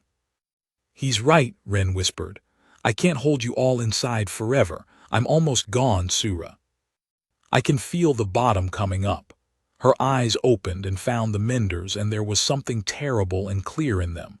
"So I have to do the last thing, the thing I've been afraid of since the seed woke, the thing it's been afraid of for 100,000 years, a breath. I have to reach out." "No," Sura's hands tightened. "No, Ren, that is the sword, that is the exact thing, you said it yourself. You reach out to end them and you become the—" "To end them." Ren's cracked lips moved, and it was almost the tired not smile, almost. "That's the part they got wrong. That's the part it got wrong, all these years, and it's why it lay down instead of ever trying. It thought reaching out only had one shape. It thought if you crossed the space between and put your hand on the ones with the guns, the only thing your hand could do was end them, because that's what its makers wanted to use it for. That's the only reach it was ever asked to make." Her hand rose, shaking, an inch off the floor, fingers spreading. "But that's not true. There's another thing you can do when you reach out and put your hand on somebody with a gun." Her fingers curled, slow, not into a fist, into a plucking. "You can take the gun." And Ren Calloway reached out across the dark, past the closed flower of the shield, to the 9 slate hulls of Prefect Gesarun's fleet, and did the thing the Soleni had never had the conscience to trust their guardian to do. She disarmed them. It did not look like a weapon firing. That was the thing Sura would try, and fail, for the rest of her life to make anyone understand. There was no beam, no lance, no fist the size of a city closing on a hull. There was only a reaching, a great quiet attention crossing the dark, the same attention that had turned toward a dying girl on a table a lifetime ago that morning, and where the attention arrived, the guns of the ascendancy simply came apart, not exploded. Came apart, gently, the way the null frame had come apart in the theater, the way a knot comes apart when the right thread is drawn. Every weapon on the lead hull unmaking itself into drifting components, the great battery spines and the launch racks and the killing instruments a swallowed 1,000 worlds had paid for, dismantled in the dark and left to float, harmless, in a slow glittering cloud around a ship that a heartbeat before had held 12,000 lives hostage, and now held nothing but a startled crew. And the crew lived, everyone. Sura felt the girl hold that line with the last of herself, reach out across the space between, put a hand the size of a city on 9 ships full of the people who had come to burn refugees, and take only the guns, not the drives, not the air. Not the lives, the guns, and nothing else. "1," Ren breathed, her voice was a thread, 8 to go. The second hull tried to run. Its drive lit and it turned coreward away, and Gesarun's voice came across the channel, sharp now, the comm cracking at the edges. "Hold formation, hold, do not." And it did not matter, because the reaching found the fleeing hull as easily as the still one, and its guns came apart, and it fled on into the dark toothless, a warship that would reach the next port with nothing left to threaten it with, and its crew alive to tell what they had seen. 2. A shudder went through the girl, and Sura's instruments, the small field kit, the only eyes she had showed the price, the graft blazing and the body under it going out like a lamp running dry. "Sura, whatever you're seeing, you promised." "I promised," Sura said, and held the door and did not save her, and it was the hardest mending she had ever done, which was to do nothing while a patient burned. "Keep going, too, keep going." The third hull fired everything it had left in the instant before the reaching arrived. A last spiteful salvo aimed not at the vigil but past it, at where the refugees had been, at empty dark now, at nothing. And the reaching took its guns mid-fire, unmade the salvo in the barrels, and left the third hull disarmed and blind. 3. The fourth surrendered. Its captain, Sura would learn, was young, and had seen 3 ships stripped in as many breaths, and had made the one sane decision available in the whole day, and powered down every weapon system voluntarily and broadcast it in the clear. And the reaching passed over the fourth hull and did not touch it, because its guns were already cold, and Wren, dying, spent a fraction of what she had left to leave a surrendered ship hole. 4. Mercy that noticed the difference. Mercy that, even now, even at the bottom, would not punish a thing for stopping. 5 and 6 were together, close-formed, and the reaching took them together, a double unmaking, and Sura felt the girl's heart stumble under her hands, an arrhythmia, the body beginning the argument it would win if the mind let it. She got the field pharmacopoeia into her, the small mercy, held the rhythm by main force of 4 trained hands and did not pull her back. 6. Wren, Sura bent close. 2 more, 2, you can rest in 2. Stay with me for 2. 7, the girl said, and the 7th hull's guns came apart and she was crying, and Sura understood it was not pain, or not only pain, it was the machine, pouring its 100,000 years of held grief through the one small conscience that had finally shown it there was another shape a reach could take, and the girl was carrying all of it, every face the vigil had ever refused to forget, out across the dark, and setting each of them down at last, disarmed and living. 7. It's Sura, it's never done this. In its whole life, every time it reached out before it was to end something. This is the first time it's ever reached out and left the thing alive. 100,000 years, and I'm the first one who ever showed it you can put your hand on the thing that scares you and just take its teeth. It's, her breath broke, it's grateful. Do you understand? The oldest weapon in the arm of the catalog is grateful because a dying girl showed it how to reach out and not kill. 8. The 8th hull's guns came apart.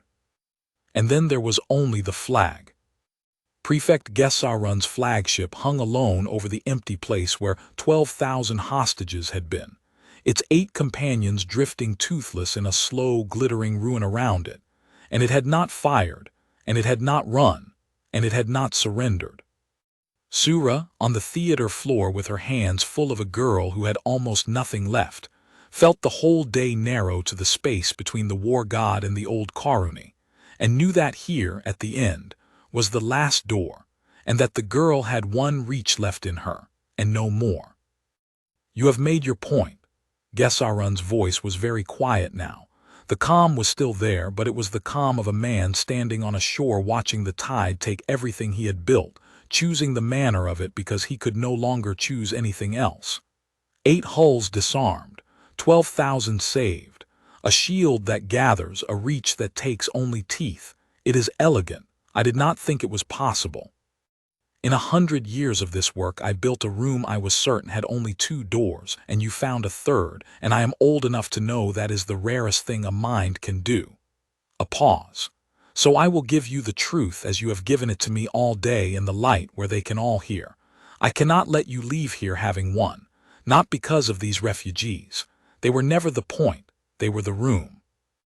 The point is that you exist, a weapon the ascendancy cannot hold, that answers only to a conscience we cannot manufacture or buy or break, and that has now, in front of 12,000 witnesses who will tell 12,000 more, made the ascendancy's guns come apart in the dark and walked away. Do you understand what that is? That is the end of us. Not today. But the story of this day will reach every swallowed world in the catalog, and they will all understand the same thing at once. The leash can be refused. I cannot allow that story to leave this place. His flagship's core began slowly to brighten. This vessel carries enough to unmake the depot, the drift, your gathered refugees, and a great deal of the dark around us. You have folded them inside you. Very well. I will simply unmake the space you are standing in.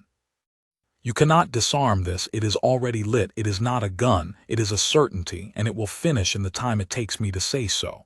You saved them from 8 hulls guns. You cannot save them from arithmetic, unless... The old voice did not waver. Unless you do, at the very last, the one thing you swore you never would. Reach out and end me. Kill me, girl, before the count finishes and save them all. Break your vow in the final second, or keep it and let the light take everyone. I told you I would make you into the thing you swore against, or die making you. This is the last door. There is no third one. Choose. Sura felt the girl gather herself, and knew there was not enough left to gather, and knew what it would cost, and held the door and kept her promise, and did not pull her back.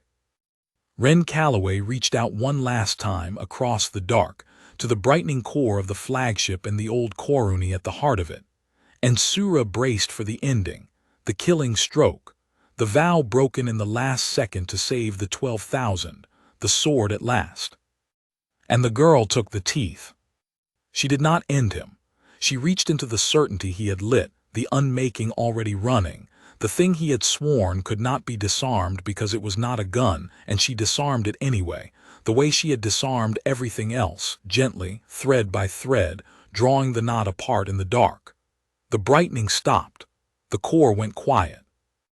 The certainty came apart into drifting harmless components around a flagship that a heartbeat before had held the end of everything and now held nothing. And Gesarun lived, and his crew lived, and 12,000 refugees folded in the sheltered dark of the shield, felt the mountain around them ring one last time and hold, and the day went silent. It wasn't a gun, Ren whispered, and her voice was almost gone and her heart was stumbling toward the bottom, and Sura's 4 hands were the only thing left holding it up. But it had teeth. Everything's got teeth. That's the whole secret, Prefect. That's the thing it took me and 100,000 years to learn. A breath and another, each one a small war. You don't have to kill the thing that scares you. You just have to be the one who decides it doesn't get to bite. That's what standing between always was. Not the wall, not the sword. Just being the one who takes the teeth over and over forever and never once takes the life. Her eyes found Sura's, and they were fever bright and terribly clear and going dim. Okay, I did it, it's done. I paid for it. Sura, the smallest thread of the tired knot smile, you can save me now.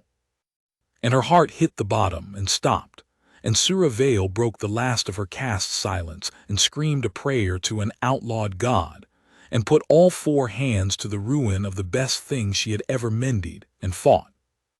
A mender's whole art is a wager that the body wants to live and only needs a partner. Sura had made that wager 38 times and lost it 38 times, and she had told herself each time that the loss was the overseer's and not hers, that she had only ever been mending. Now she made it once more, on the floor of a war god, over a girl whose heart had spent itself to disarm the end of the world. And this time she did not have the overseer's lie to hide behind, because there was no overseer, and no protocol, and no leash. And if the body did not want to live then, it was Sura Vale alone who would have to bear having let her spend it. You do not get to stop, Sura said, to the still chest under her 4 hands, to the graft gone dim, to the whole spent ruin of the best thing she had ever mended. You hear me. You opened every door on that station. You put 12,000 strangers inside your own body. You showed a 100,000-year-old god how to take teeth without taking lives. You do not get to be the thing that dies on my table. I have buried 38. I will not bury the one who was right. Her hands worked and her voice did not quite break. Help me, you under us, you great grieving mountain. She held every face you ever kept, now hold hers. I cannot do this alone. I am only the mender. Help me keep the one you chose. And the vigil, which had reached across the dark to take the teeth of 9 hulls and never once take a life, turned the last of its vast attention inward, to the small dim heart at its center, and helped. Sura felt it come, not as force, never as force, but as the same tide that had drawn the refugees in from the guns, gentle and enormous, moving now through the graft and the marriage the seed had made, lending the failing body the one thing a mender's 4 hands could not: time. The blue-white light did not blaze, it steadied. It found the stumbled rhythm and held it, the way Sura's hands held it, the 2 of them together now, the mender and the mountain, working over the girl who had spent herself to make them both more than they had been. And under Sura's palms the still chest hitched, and drew, and rose. Ren Calloway came back the way she had woken on the table a lifetime ago that morning, all at once, entire, already assessing. And the first thing she did, before she had breath for a word, was reach up with one shaking hand and find the mender's wrist and grip it. To say she was there, to say the wager was won, to say don't let go, I've got you. We've got each other. And Sura Vale, four-armed and pale and free, bent over the girl she had not buried and made a sound she had not made since before the collar. A mender's sound, the oldest one, the one that has no words because it came before words. The sound of a healer who has, for once, been allowed to heal. "Hi," Ren whispered. "Hello," Sura said. "Welcome back. Do not ever do that again." "No promises." The tired knot smile, and this time it reached all the way. "Did it work, the drift? The 12,000, tell me it worked." "It worked." Sura got an arm under her, helped her up enough to see the viewport, the drifting toothless hulls, the glittering ruin of a fleet's guns hanging harmless in the dark. "You did it, all 9, every crew alive, 12,000 safe inside you. It worked, Ren. You found the third door." The girl looked out at what she had made. Not a battlefield, not a graveyard, not a swallowed world, but a quiet dark full of disarmed ships and living people, and one great mountain holding 12,000 strangers gently in its open hands. And she began, very quietly, to cry. And this time it was not the machine's grief pouring through her. This time it was her own, and it was not sorrow, and Sura held her while she spent it, because some things have to be paid out in tears and there is no other coin. "Now the last part," Ren said when she could. "Let them go, the 12,000. Open up and let them out gentle back into their boats. They've been scared long enough." A breath. "And then I have to talk to the old man." The vigil opened like a flower closing in reverse, and 12,000 refugees who had been folded into the sheltered dark of a war god drifted back out into the open on the same tide that had drawn them in. Boats and habrings and packed hulls settling back into the quiet space around the fuel depot, into a sky that no longer held 9 guns, into a dark that no longer held their death. Sura would hear, in the years that followed, 100 versions of what that was like from the inside, the terror of being taken, the longer terror of the ringing dark, and then the impossible gentleness of being set down again, unharmed, in a universe that had, against all their experience of it, decided to let them live. The children of Kelu Drift would grow up on the story. Some of them would spend their lives trying to be worthy of it. That, too, was a thing the girl had made, and did not know she had made, and would have been embarrassed to be told. "Prefect Gesarun," Ren said. She had let Sura prop her at the viewport. She would not do this lying down. Her voice went out across the open channel, to the drifting flag, to the 8 disarmed hulls, to the 12,000, to everyone. "You still there?" "I am here." The old voice had lost something it would never find again, and had rebuilt itself anyway, because that was what he was. "You did not kill me. You disarmed the unmakeable and you left me breathing. I have spent the day being wrong about the number of doors in every room, and I find I was wrong about the last one too. I was certain you would either break your vow or let them die. You did a third thing, again." A pause. "I do not understand you. I have swallowed 1,000 worlds, and I do not understand the one small creature who just took my fleet apart and let every hand aboard it live. Explain it to me if you can. What stops you? You have the power to end me. You have the reason. I would have burned 12,000 to make my point. What is the thing that reaches out across the dark, takes the teeth of 9 warships and does not take the ships? I am old and I am beaten, and I would like, before whatever comes next, to understand what beat me." Ren was quiet for a moment. "You keep thinking it's about power," she said. "That's the thing, all of you. The overseer, the frame, the whole station, 100 years of it, you kept measuring whether I had enough. Whether the mountain was strong enough to hold the wall, reach the fleet, cover the globe. And I kept telling you it was never about that." She drew a breath and spent it gently now, because there was time now. "Where I'm from, the worlds you've got in your catalog under a word you think means monster, every single thing on the planet is trying to kill you. From the day you're born. The water, the weather, the things in the dark, the other people. Everything. And you'd think a place like that only grows one kind of creature, the kind that kills first and hardest, and mostly you'd be right. The tired not smile. But every so often it grows the other kind. The kind that could kill first and hardest, that's got all the teeth the planet gave everybody else, and looks around at all the dying, and decides it's tired of it. Decides it's going to spend everything it's got standing in front of the smaller things instead of on top of them. Not because it's weak. Because it's seen exactly how strong it is, and exactly what that strength does when you point it the easy way, and it wants no part of the easy way. She looked out at the drifting fleet.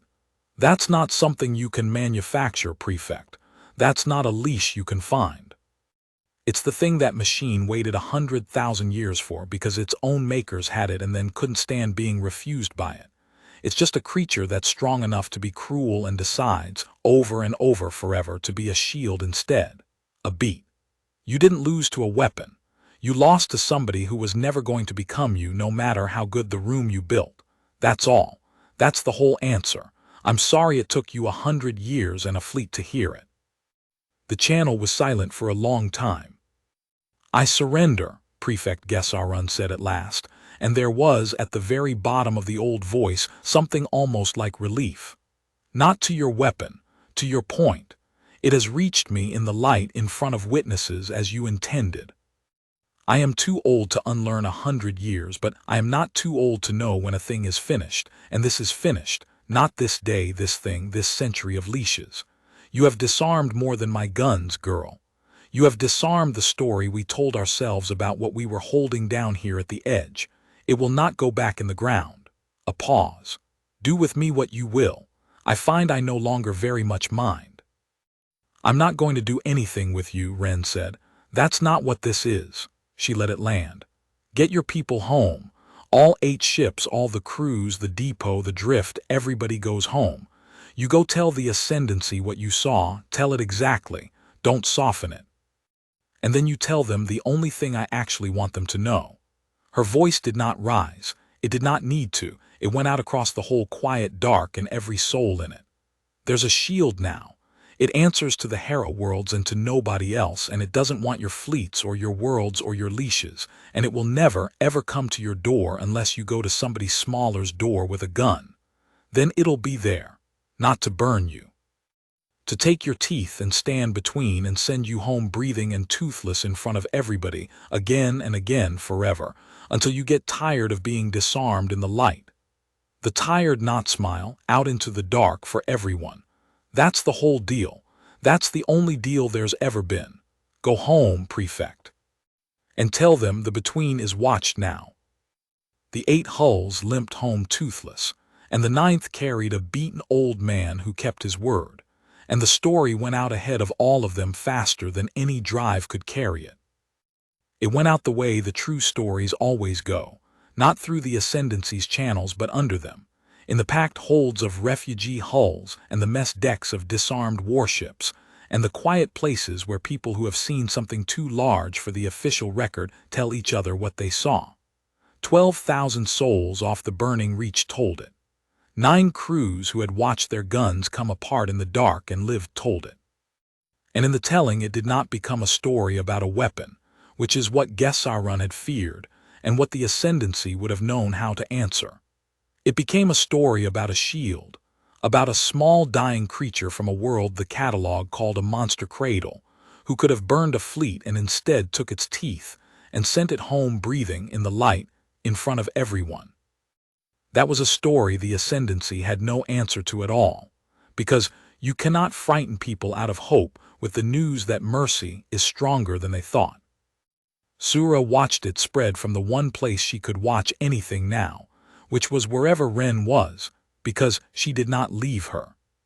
She had promised herself that in the hours after Kelu drift, kneeling over a heart she had just argued back from the bottom, I do not leave this one. Not because the girl was helpless. She was the furthest thing in the arm of the catalog from helpless, but because the girl had spent a year being handled by people who would have buried her, and had been handled in the end by one who would not, and Sura had decided that Ren Calloway would never again wake in a strange room without one face in it that had chosen her. So she stayed. Chief mender of nothing now, servant of no one, Four-armed and free and past caring what her file said, she stayed, and she mended, and she learned the new shape of the thing she had made. Because there was a cost, and the cost was permanent, and Sura would not let the girl learn it alone. "You're not going to say it," Ren said on the third day, when the shaking had mostly stopped and the color had mostly come back, and the two of them sat in the quiet of the theater while the vigil hung at rest in the dark. "You've been reading me for 3 days like you read a chart. Just say it, Sura. I already know. I've known since the frame broke. I can feel it. Say it out loud so it's real." Sura folded her 4 hands and said it. "The graph did not stay a regulator," she said. "It did not even stay a bond. It has become you, most of you, the parts the wasting took and more besides. You are not going back, Ren. You cannot be severed from the vigil, not because they'll never invent a frame that works, but because there is no longer a line where you stop and it begins. If it goes back into the ground, you go with it. If it wakes, you wake.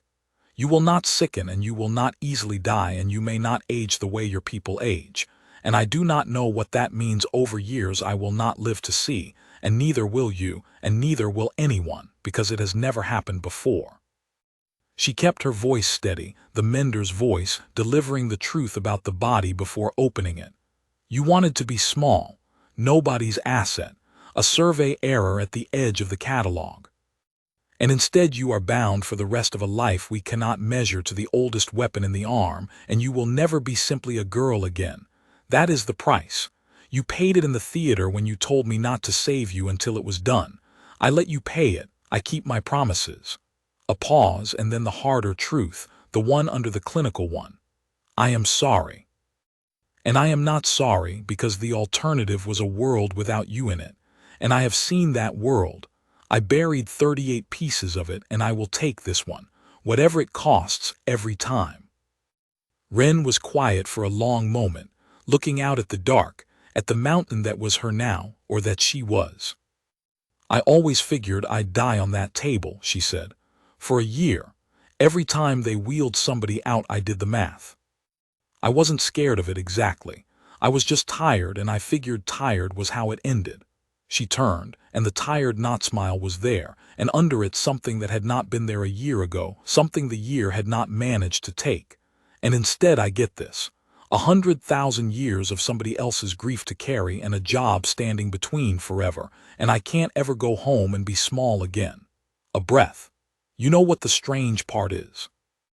It's the first thing in my whole life that ever felt like enough, like the exact right size. I spent 19 years feeling like I was too much for every room they put me in, too much teeth, too much stubborn, too much refusing to just lie down and be inventory. And now there's finally a room the right size." She looked out at the vigil, at the dark, at the between. "It's the whole sky. Turns out I was never too much. I was just waiting for a room big enough to stand in."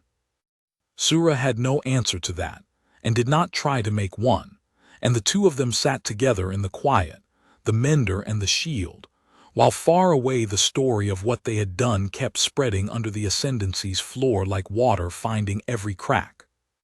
The lifters from Sune found them on the 5th day. 40 years of dumb supply craft, packed with everyone who had walked out of the open doors of the reliquary, menders and freed subjects, and the handful of Koroni who had chosen strangers on a lifter over servants under a fleet, had followed the only beacon they had, which was the mountain, and they came out of the dark toward the resting vigil the way the faithful come toward a thing they had heard of and never dared believe. Sura went out to meet them in a shuttle, and the first face at the lock was Ith, thinner, older by more than 5 days, and behind her, alive, counted and recounted, the 61 candidates from 4 cradle worlds who had been waiting in the holding wing to be spent into the dark, and who had instead been kept. "You kept them," Sura said. "You told me to." Ith's forearms flushed, not with panic now but with something else, something a mender's skin does when the heart is too full for the face. "All 61. I didn't let the detail move them, and I didn't let anyone log them, and when the doors opened I made them a column and not a stampede, exactly like," her voice caught, "Chief Mender, is it true? What the crews are saying? The disarmed crews, they've been broadcasting it in the clear the whole way here. Nobody can stop them. Is it true she took a fleet apart and didn't kill anyone? Is it true there's a shield now? It is true, Sura said. All of it. And you are not to call me Chief Mender. There is no chief and there is no station and there is no caste anymore. You kept 61 people alive because it was right, not because it was ordered, and that makes you exactly as much as I am, which is a mender who is finally free to only mend. She put her upper left hand on the girl's shoulder, the gentle one. Come and meet her, the one you kept them alive for. She would like, I think, to know their names. All 61. She has spent her whole life learning the names of people the manifest wanted her to forget. It will mean something to her that you kept them so she could. They came aboard, the freed and the freed choosing, into the resting body of the vigil, and Ren met them one at a time and learned their names, all of them, the 61 and the menders and the frightened Karuni too, because the door was open even for the ones who would have closed it, and that was the whole thing, that had always been the whole thing.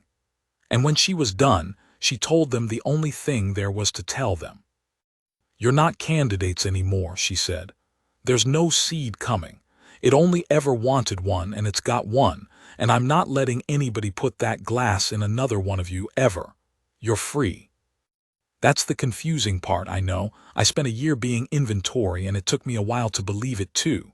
But you're free, and there's 40 lifters and the whole catalog's out there, and most of it is people just like you who got told they were monsters by things that wanted to own them. The tired not smile. So go tell them they're not. Go find the other Harrow worlds, the other cradles, the other places they filed under words that mean monster. Go tell them there's a shield now, and it came from a world just like theirs, and it stands between. You don't need glass in your chest to do that. You just need to know the difference between protecting something and owning it, and I think, she looked at at the 61, at the freed, I think you all already learned that the hard way. Same as me. Same as everybody worth anything ever does. They went. Not all at once and not all of them, but over the days that followed the lifters emptied out into the arm of the catalog, carrying menders and freed subjects and the story. And the story was the realest weapon any of them carried, and it went everywhere, and it did not stop. On the cradle worlds, the Harrow worlds, the monster worlds at the edge of the catalog, people who had spent generations being told that the galaxy saw them as death and nothing else began, quietly, to hear a different word for what they were. Not the old word, a new one that meant the thing that stands between. And the ascendancy, swallower of 1,000 worlds, found that there was one thing it could not swallow, and it was a story about mercy told by the people it had spent a century trying to convince they were only monsters. There was one thing left that the vigil had not shown anyone, and it showed it to Ren on the night the last lifter emptied, and Ren asked Sura to be there when it did, because she did not want to carry it alone. It's the end of the story, Ren said. They were in the theater, the three of them, the girl, the mender, and the mountain that was listening through the walls the way it always listened now. The part about its makers. I've had pieces of it since the seed woke, but it's been holding the last of it back, the way I held the grief back off the prefect's ships, because it's the worst part. And I think, she pressed her hand to her chest over the light, I think it's finally ready to put it down, and it doesn't want to put it down into the dark. It wants to put it down into somebody who will keep it. That's what I'm for. So. She reached out and took Sura's hand, upper right, and held it. Keep it with me. Whatever it is, so it's in two of us and not one. And the vigil put down the last of its 100,000 years. Sura had feared it would be the burning, the age of the Soleni turning their lesser weapons and worse tempers on each other, the gentle, wise, foolish species scouring itself off its own worlds, because it could not bear to be refused by the guardian it had built to be good. She had feared it would be the loneliness, the long, slow count of the empty millennia in the crust of Sune. It was neither. It was smaller than that, and worse than that, and it was the thing the machine had never told anyone, because it was the thing it could not forgive itself for. At the very end, when the last of the Solani were dying, not in the great burning that had come and gone, but after the last handful of them, old and few and finally sorry, they had come back to the Guardian where it lay in the ground. And they had not come to command it. They had come, at the very last, to apologize. To say, "You were right. We built you to stand between, and then we could not stand that you would not become a sword. And we tried to cut out your heart and drive you ourselves. And you lay down rather than let us make you into the thing we were afraid of. And we called that betrayal. And it was the last true thing anyone ever did for us. And we are sorry, and we are dying. And we wanted you to know before we were gone that we finally understood." Stand between, they had told it, not for us. We're finished, for whoever comes next. Wait for one who knows the difference. We couldn't be that. We're sorry we couldn't be that. But it can still be true even if it wasn't true of us. Wait for the one who'll be what we asked you to help us be and then couldn't stand to let you stay. And then they had died, the last of them, there in the dark beside the thing they had built and broken and finally understood. And the Guardian had been alone with the one thing worse than being betrayed by the people you loved, which was being forgiven by them at the very end, when it was too late to be anything but grief. That was what it had carried for 100,000 years, not their cruelty, their apology. The unbearable weight of having been told, by the dying voices of the ones who made you, that you had been right all along, and it had cost them everything to learn it. It had lain in the ground not because it was broken, and not because it was tired, but because it could not put that down, could not set it beside all the faces it refused to forget, until there was someone to hand it to who would understand why it mattered. Someone who knew the difference. Someone worth the 100,000 years of waiting for the sentence to be finished. "Oh," Sura said for the second time in her life, holding a truth too large for the hands. "Oh, you have been keeping their apology all this time. You did not stay asleep because you gave up. You stayed asleep because you were holding their last words, and you would not put them down until you found someone who deserved to be handed them." "Yeah," Ren whispered. She was crying and Sura was crying, all four forearms wet with it, and the mountain was not crying because a mountain cannot, but it was doing the thing a mountain does instead, which is to finally, after 100,000 years, set something down. "And now it's handed them to me, and I'm handing them to you. So there's three of us keeping it now instead of one. They're sorry, the thing they finally understood." She wiped her face with the back of a hand that had disarmed a fleet. "That's the whole inheritance, Sura. That's what I got instead of dying on a table. 100,000 years of somebody else's apology and the job of making it true, stand between, be the thing they couldn't be. So it wasn't for nothing that they finally understood. A breath. I can do that. I think I can actually do that. It's the first thing anybody ever asked me to be that I didn't have to shrink myself to fit." The vigil, unburdened at last, did not go back into the ground.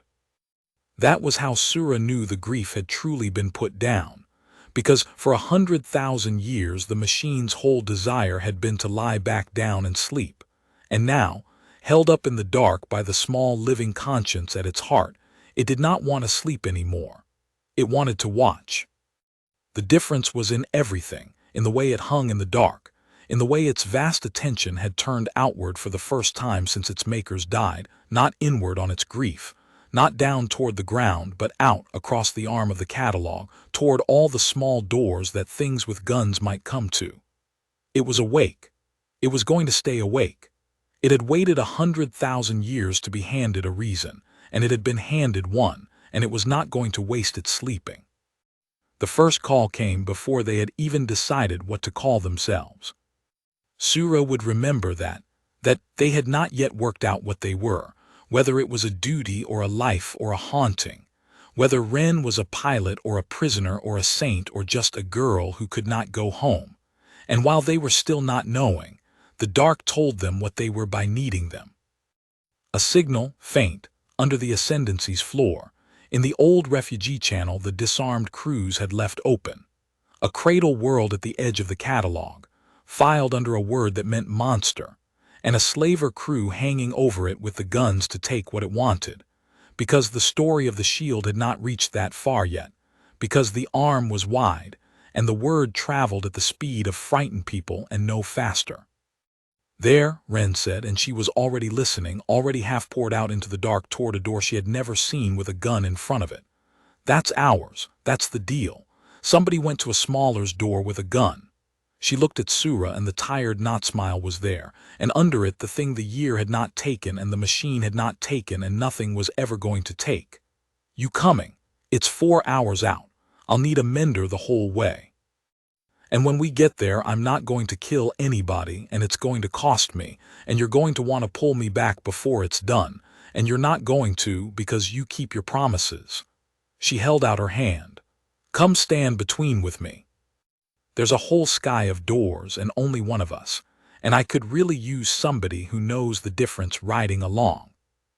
Sura Vale, four-armed and pale and free, who had settled 38 seeds into 38 dying children and buried them all and then, once at the end been allowed to heal, took the offered hand.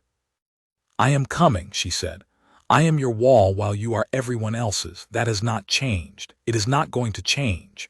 And then, because it was true and because a mender learns to say the true thing about the body before the work begins, you know you cannot save all of them, the whole sky of doors, one of you.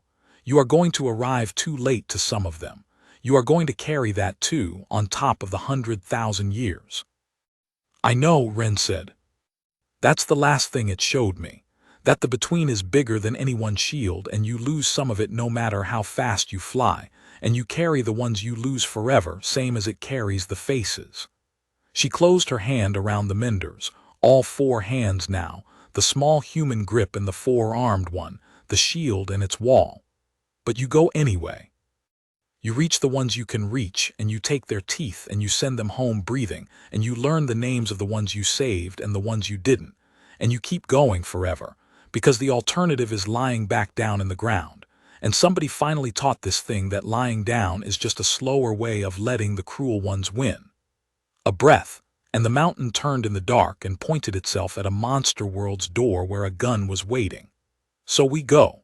4 hours. Let's not be late. And the vigil came awake all the way, and turned toward the edge of the catalog, and went not as a sword, never again as a sword, but as the oldest patient in the arm's oldest mender's care, carrying a shield and a girl who could not go home and a healer who had finally found her door, out across the dark toward the next small threshold where something frightened was about to learn that the between was watched now, and answered, and would not once be too much, or too strong, or too late to stand in the way. The cradle world at the edge of the catalog had no name that the ascendancy would have recognized, only a designation and a word that meant monster, and its people had never once in their history seen anything come out of the dark that was not there to take something from them. They saw the slaver crew first. 4 hulls, mottled gray and yellow-eyed, the kind of crew that worked the far edge where the story of the shield had not yet reached, hanging over a world of people who had spent 10,000 years learning to survive their own planet and had no defense at all against the one thing the planet had never taught them to expect, which was something worse coming down from the sky. The slavers had done this 100 times. They had a routine. They broadcast the demand, and they lit their guns to underline it, and they waited for the frightened monster world to send up whatever it could spare so that they would take only that and not everything. Then the sky filled with a mountain. Sura watched it from the theater, her 4 hands on the girl, and she watched the slaver crew do the exact thing the prefect's fleet had done. The thing frightened things with guns always did. They fired first, because they did not understand, because nothing in their experience had prepared them for a thing that large that did not immediately want to eat them. And the vigil did not fire back. It opened its great dark hands over a world of people who had never once been shielded by anything, and it took the fire, and it stood between, and down on the surface 10,000 years of monster world looked up and saw, for the first time in their history, something enormous come out of the dark and put itself in front of them and ask nothing. Hello, Ren said on the open channel to the slavers, to the world, to the dark. Her voice was tired and level, and it carried. You went to a smaller's door with a gun, so here I am. This is the only warning you get, and it's a good one, so listen. I'm not going to kill you. I know that's confusing. I know it makes it worse, not better, because now you don't know what the rules are. That's okay. You'll learn the rules. Everybody's learning the rules now. A breath. The rule is, you don't get to bite, that's all. You can run, you can stay, you can fire everything you've got, but you don't get to take one single thing off this world, because I'm standing in front of it, and I'm going to keep standing in front of it. And there is nothing in your holds or your guns or your whole miserable trade that is going to move me.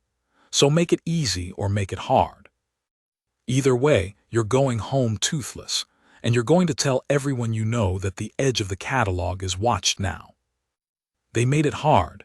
They always made it hard, the first ones, before the story reached them. And Ren reached out across the dark and took their teeth, 4 hulls worth, gently, thread by thread, and it cost her. And Sura held the door and kept her promise and did not pull her back. And when it was done, 4 slaver hulls drifted toothless over a world that had never been defended, and every crew aboard them was alive.